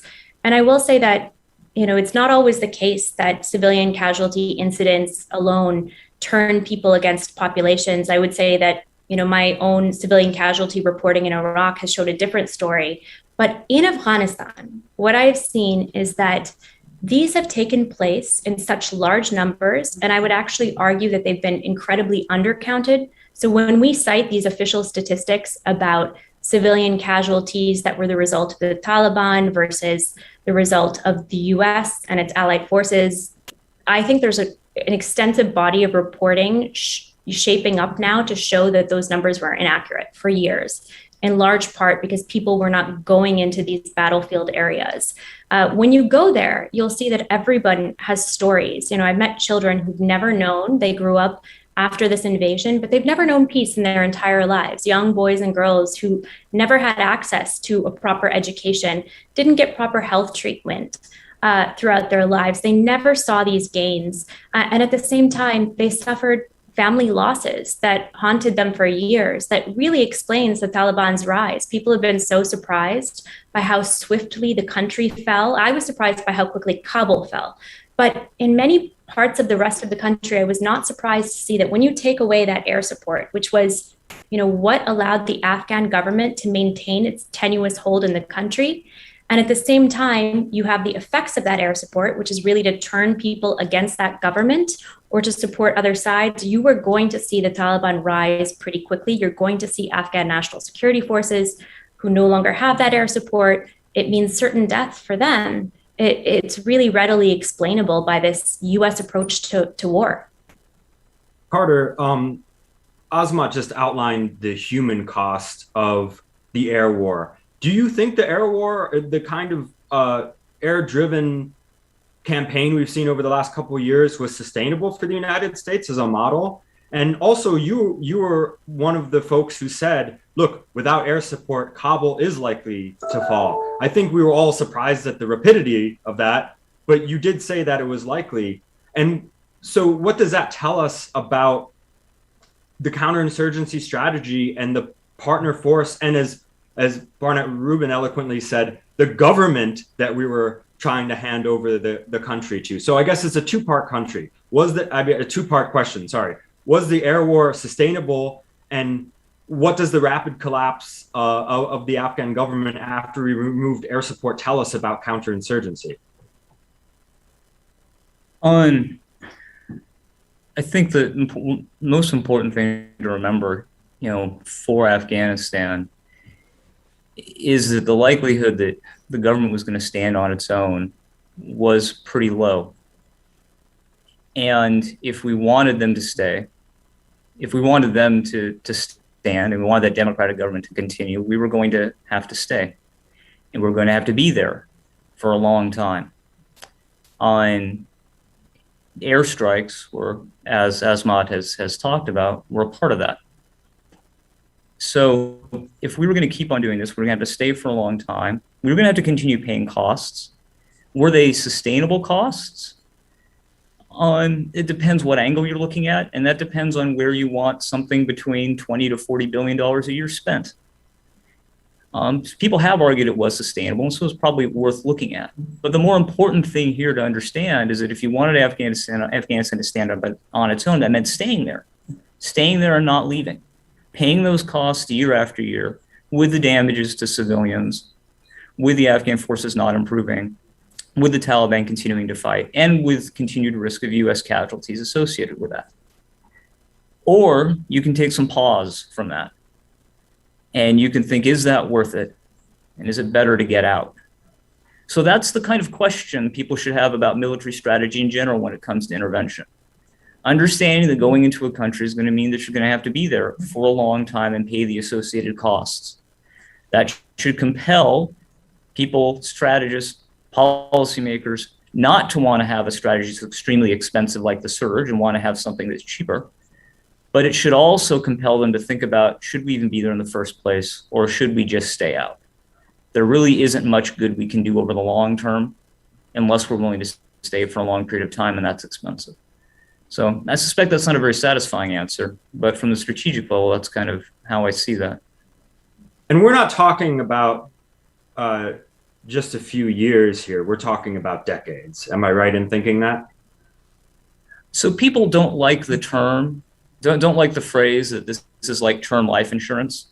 President Trump kind of objected to, and people don't like it so much, but that is actually a good way to think about it. When you stop paying, when you stop being there, the changes you've made are likely to dissipate. And why is that? That's because the things that we are trying to overcome are so intractable and so difficult and so hard to change. There's a reason that the Taliban were in power in the 90s. There's a reason that a decent number of Afghans supported them.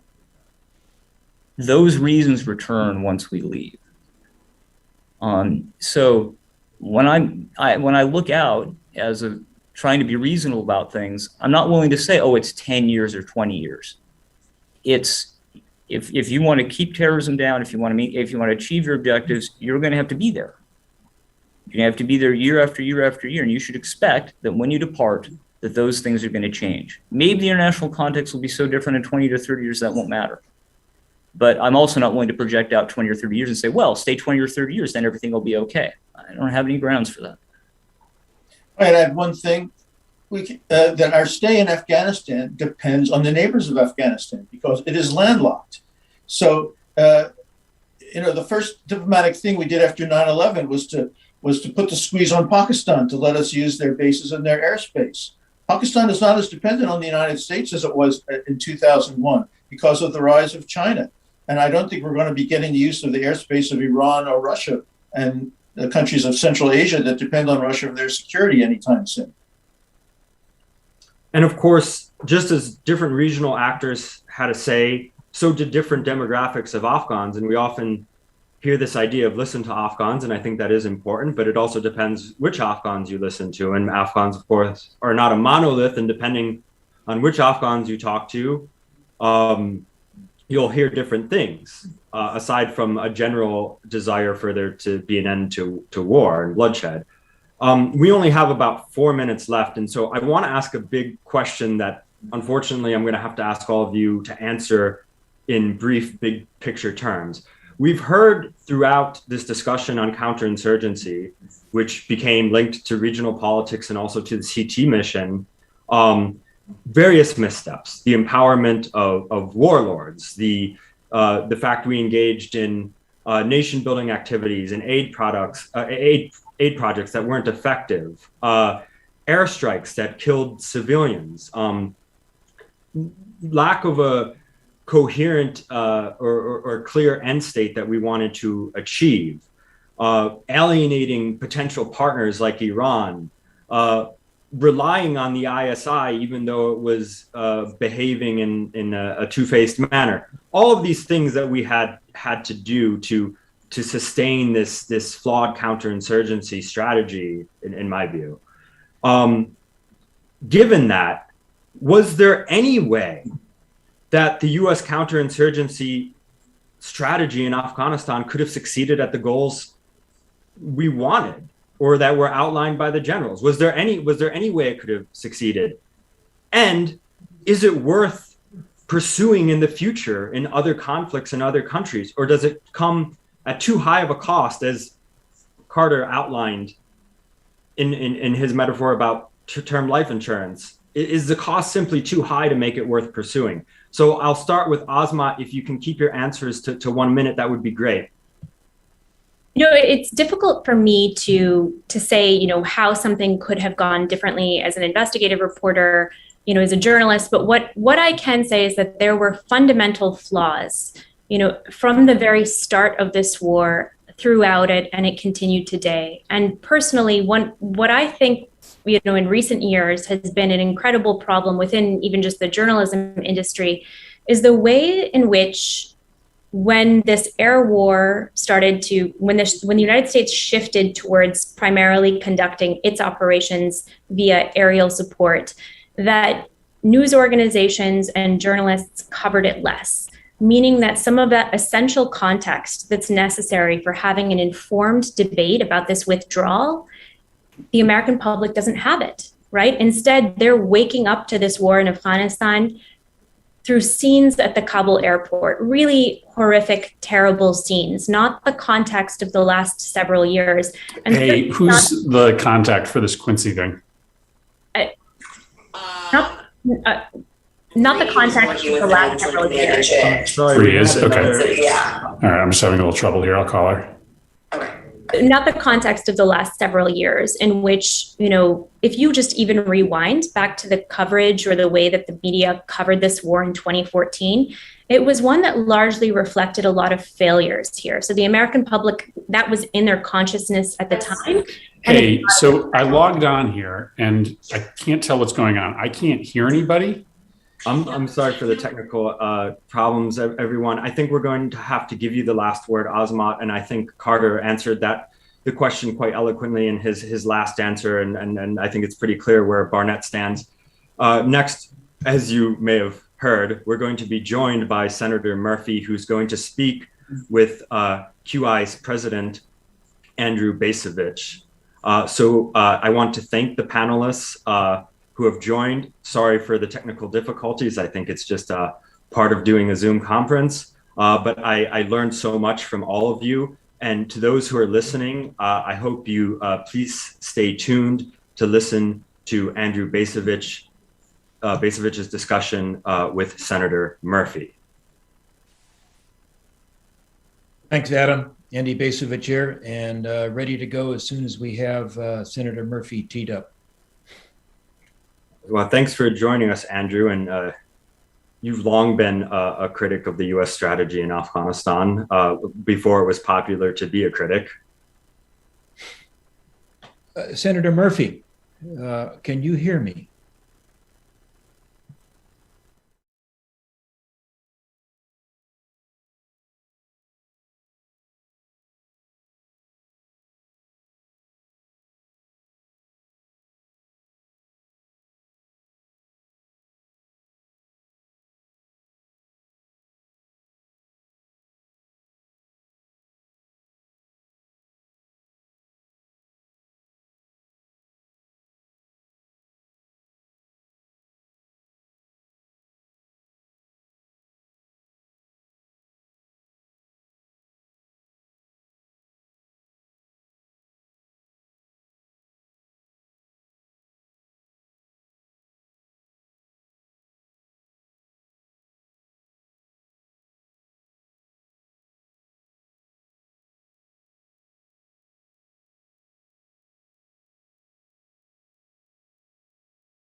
Okay, we're back. Again, I'm Andrew Bacevich, president of the Quincy Institute for Responsible Statecraft. Apologies for that little technical glitch. You know, half century ago, I served in Vietnam. More recently, Adam Weinstein served in Afghanistan. So trust me, this is kind of a minor problem relative to some others that our nation has confronted in the past. So this is the third segment of our program. Title is, How Did the Afghanistan War Become Endless? And how do we avoid a repetition of endless war? And to address that topic, we are grateful to have with us Senator Chris Murphy, a Democrat from Connecticut. Senator Murphy is a member of the Senate Foreign Relations Committee, where he has been an outspoken proponent of diplomacy, international human rights, the need for clear-eyed American leadership abroad, the sorts of things that the Quincy Institute is also very much in favor of. And he has been outspoken in defending President Biden's decision to end the U.S. role in Afghanistan. Senator, thanks so much for joining us today. I know we only have really a few minutes of your time, so let's jump right in. I'd like to ask you a question. You advocated U.S. withdrawal from Afghanistan starting in 2011. At roughly the same time that the Special Inspector for Afghanistan Reconstruction was reporting the massive fraud, waste, abuse that surrounded the Afghanistan mission. In 2019, more recently, the Washington Post began publishing the so-called Afghanistan Papers, which revealed unmistakable evidence that even the people in charge, politically and militarily, didn't believe that the Afghanistan war was winnable. And yet, the war continued. So my first question for you is, why was it so hard for Washington to bring this war to an end? Could you reflect on what might be some of the structural incentives within our system of government that led us to stay in Afghanistan for so long after the war had obviously become an exercise in futility? Sir. Well, Andrew, thanks for having me. Sorry for the technical glitch and sorry for some of the background noise here. I am doing this from my home in the very noisy south end of Hartford. Last night, I was at a remembrance ceremony in Westport, Connecticut, our statewide 9/11 remembrance ceremony, and they read off all of the names of Connecticut residents who died that day. As you can imagine, being right on the precipice of New York City, it took a long time to read that list. That list included 3 friends of mine. I think you have to understand the Afghanistan war in context. It comes off of September 11th. It was our immediate and very plausible response to that attack on the United States. Our mission was to defeat those who gave safe harbor to al-Qaeda. We can have an argument now, 20 years later, as to whether or not we should have gone about the business of regime change or whether we should have entered into some negotiation with the Taliban once we had entered the country in order to try to make sure that they handed over as much of al-Qaeda leadership as they had access to. But we did set about the mission very quickly of undergoing regime change, of eliminating the Taliban from Afghanistan. And once the United States committed itself to that mission, you can understand why most Americans wanted to see it through. Our ability to achieve that objective became very quickly tied up in our work to try to bring some emotional and psychological closure to the attacks against this country on September 11th. That's part of the explanation, and I think understandable. But very quickly, the foreign policy consensus in Washington sort of took over this project. And these are a collection of think tankers and defense industry representatives, some with good motives, some with more profit-aligned motives, who have come to believe that there's no problem anywhere in the world that can't be solved by America, and in particular with American military intervention. And if we're doing a bad job, it's not because it's impossible, it's only because we have failed in the execution. So I came to this conclusion about 10 years into the war that we needed to get out, in large part because I had visited Afghanistan enough times to see plan after plan failed. Every new general came in, had a good explanation as to why the last general didn't get the job done, and implemented a new plan, only to leave a year later having failed once again. So I had seen that cycle enough by 2011 that I knew that this was likely not a mission that we could complete, and yet we stayed in it for another 10 years, in part because of this hubris that exists in this country that leads us to believe that failure is just due to bad planning, when sometimes failure is due to the impossibility of the mission that we set ourselves to. Could you reflect a little bit on what's to be done about the hubris? I mean, what is the corrective action that could be undertaken by legislators such as yourself, or by entities such as the Quincy Institute, or more broadly by citizens? How do we restore some sense of prudence and realism when we are asked to respond to problems like the 9/11 attacks? I think it's first important to remember that this instinct this instinct that America can fix big problems often comes from a very positive place, right? America has this can-do attitude. America has solved big problems around the world over the last 100 years. It was American intervention that ended 2 world wars. And so I don't want to squash this idea that America can solve significant problems faced by other nations. There are just limits. What can we do about it? Well, there's a number of things we can do about it, but I'll list 2 of them.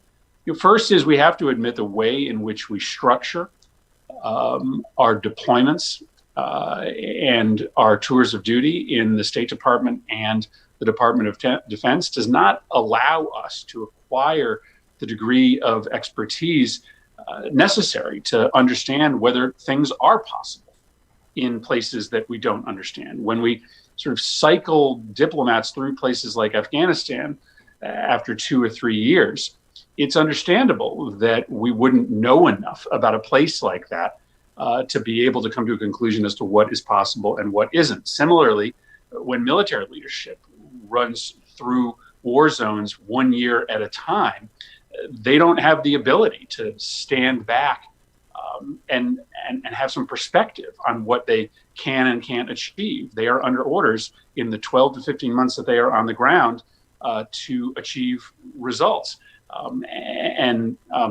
A year just isn't enough to understand a place and then to be able to give good perspective to your superiors as to what is possible and what isn't. And then, of course, the American people should have a bigger role here. Senator Lee and Senator Sanders and I have introduced legislation that I know the Quincy Institute has been very supportive of that would require every single military authorization to sunset, meaning that every 3 or 5 years, we would be forced to have a debate in Congress as to whether it's worthwhile to continue a military mission in a place like Iraq or Afghanistan. I think the American people are much more realistic about our ability to sort of change complicated political realities on the other side of the world, and are much more stingy about committing their money and the blood of their sons and daughters to those missions. I think we would be much more likely to push back on this sort of obsession with interventionalism within the foreign policy consensus if the American people were asked from time to time whether they think these missions should continue. What are the prospects of that legislation becoming law? In other words, to put it bluntly, of Congress reclaiming in a practical sense, its authority to decide when and where the nation goes to war? I think the prospects of our entire piece of legislation passing anytime soon are rather low. But my belief is that Congress is going to reclaim its foreign policy authorities that are granted to it under the Constitution piece by piece. I think the first step is to pass Senator Kaine and Senator Young's bill to end the Iraq War authorizations. That would be a good step. It would allow Congress to start flexing its war authorization muscles again. By and large, Congress has willingly stepped away from its constitutional war-making authority because wars aren't easy to define any longer. The enemy isn't as easy to define. Victory isn't as easy to define as it was 50 years ago. So given that these decisions are harder, that the definitions around them are more difficult, Congress has punted willingly, gladly at times. I remember the debate around the Libya intervention. In that case, Congress just couldn't make up its mind. A lot of people in Congress didn't want to be against taking out Gaddafi, but a lot of people in Congress didn't want to have to accept the blame if it went wrong. So in that case, the easiest thing was to do nothing and turn the other way, as the president, at that time, President Obama, undertook what was likely an illegal military campaign unauthorized by Congress. So Congress has got to decide that it's willing to take some risk and take some blame if things go wrong. I think that's what our founding fathers required of us. Could you talk a little bit more about the effort to repeal those two AUMFs, particularly if I'm correct, it's the second one was specifically related to the forthcoming invasion of Iraq that occurred in 2003. Quite frankly, as an outsider, it seems like a total no-brainer to repeal those. And as you suggested, that could then constitute a first step toward Congress reclaiming its constitutional role. Apparently, it's not a no-brainer. Could you help us understand why it's so difficult to take that preliminary step? Yeah, the 2003 authorization of military force gave permission to the United States president to carry out a war against Saddam Hussein. Are we still at war with Saddam Hussein? No, we are not. To the extent that we have forces inside Iraq today, it is by invitation of the Iraqi government to defend the Iraqi government from outside attack. That authorization of military force is intended to defeat the Iraqi government. There is absolutely no rationale to keep that piece of legislation on the books. For those that want to keep it there, they want it to be a tool for presidents to be able to conduct expansive operations in the region using that authorization as a hook. So for instance, for those that want the United States to go to war with Iran, an authorization to be at war in Iraq is helpful because the Iranians are present in Iraq. They are seeking to undermine the U.S. presence there. And some folks who would like us to be in a kinetic conflict with the Iranian government think to themselves that the 2003 authorization, if it stays on the books, might be able to be contorted into an authorization to start another war. So there are malevolent motivations behind those who want to keep the 2003 authorization on the books. If they want to have a debate about going to war with Iran or Iranian proxies, then let's have it. Let's debate that conflict or that potential conflict on its own terms rather than trying to contort these old authorizations to fit new conflicts. I understand what you said and still find it fairly disturbing, to be honest. I know that we have only a limited amount of time, and so I'm going to ask you just one more question. It relates to President Biden's speech to the nation on August 31st, when he said, quote, this decision about Afghanistan is not just about Afghanistan. It's about ending an era of major military operations to remake other countries. The president was suggesting that his decision on Afghanistan was indeed something that has strategic implications for what U.S. national security policy is going to look like going forward. What do you think his statement meant? What do you think his statement should mean? I was proud of his statement. I have defended his decision to withdraw from Afghanistan, in large part because the American people support that decision. But my belief is this: in order to end this obsession with U.S. military interventionism, we need to change the toolkit we hand to each president. When the president only has military assets to deploy, then every problem around the world gets viewed through a military lens. When we put $1 trillion, or nearly $1 trillion every year, into the Department of Defense and intelligence services, and less than 1/10 of that amount into economic aid, democracy aid, support for human rights, then of course the president is going to be prone to listen to military advisors, because he has 10 times as many military advisors as he has international economic aid advisors or democracy promotion advisors. So I just think we've got to reorient the sort of balance of spending so that when the president sees a problem, he has tools other than military intervention or military aid with which to solve it. I just came back from Lebanon. Lebanon is a country in crisis right now, but our primary means of effort with the Lebanese government is through the military. Now in Lebanon, the Lebanese military is a force for good. They are a multi-religious, multi-ethnic force. But the fact that the only way we can help Lebanon is to just give more money to its military instead of significant assistance to buttress its democracy or to solve its economic crisis is an example of the problem every president faces, and the reason why we tend to get into these wars that end up dragging on and on, because we don't have other tools to try to solve big problems around the world. Senator, I know you got to run. I'd like to ask you just one more question, if I may, because it sounds to me like what you are suggesting is that we need to reconceptualize what the phrase national security means.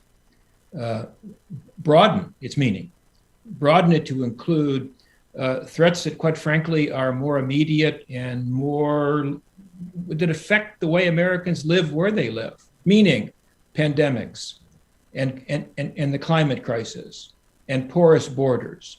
I could go on. But what is the feasibility of the national security establishment, the political elites, the Congress, coming to a broader definition of what national security implies?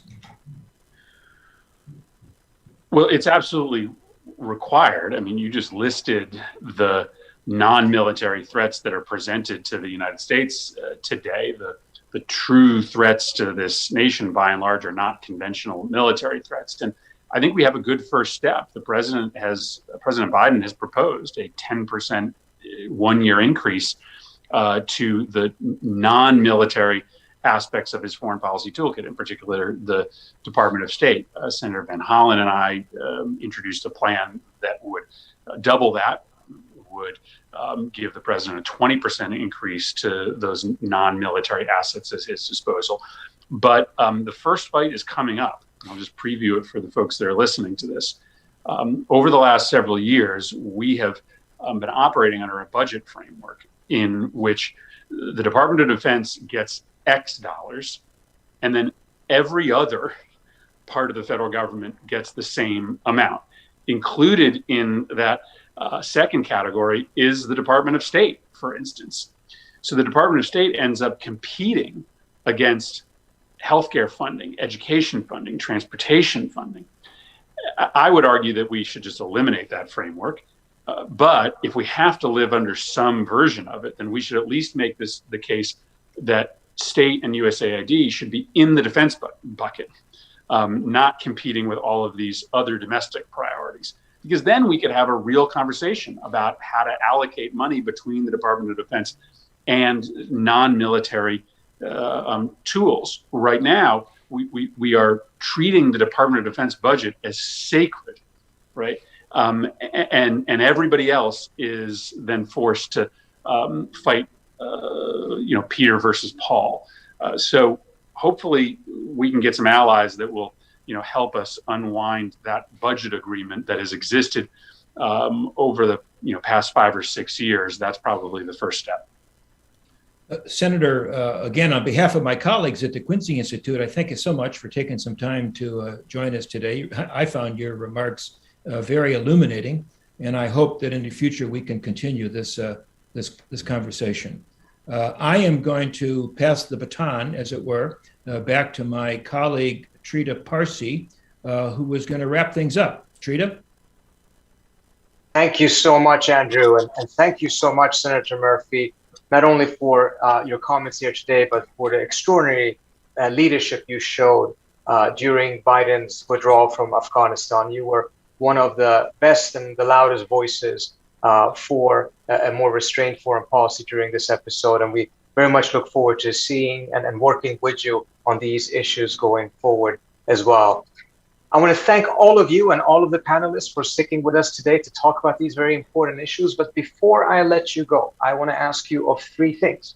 First, go to our website, quincyinst.org, and subscribe to our newsletter so that you can receive notifications of all of our future conferences, webinars, as well as our reports and op-ed and written material.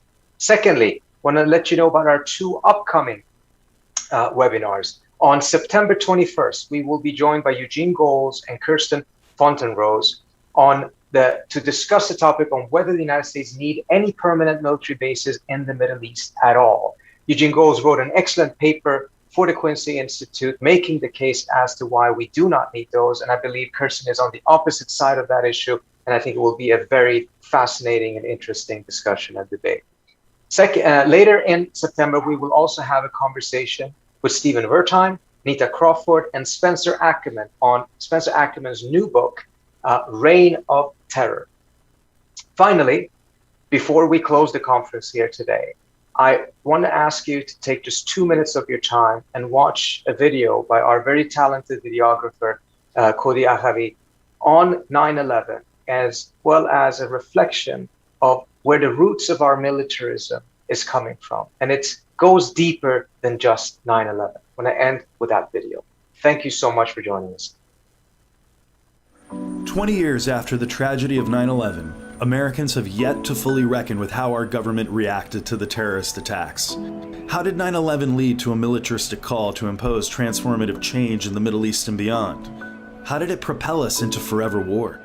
Failing to answer these questions will doom the United States to repeat the same mistakes that brought us here. Now, Bush is responsible for the failures in the immediate aftermath of 9/11, and Obama for many of its continued failed policies. But responsibility goes beyond individuals. America's militarized foreign policy began long before Al-Qaeda targeted the US. 9/11 was a trigger that just accelerated it, not a root cause. The root of our post-9/11 hypermilitarism is the belief that America's security can only be achieved through global military domination.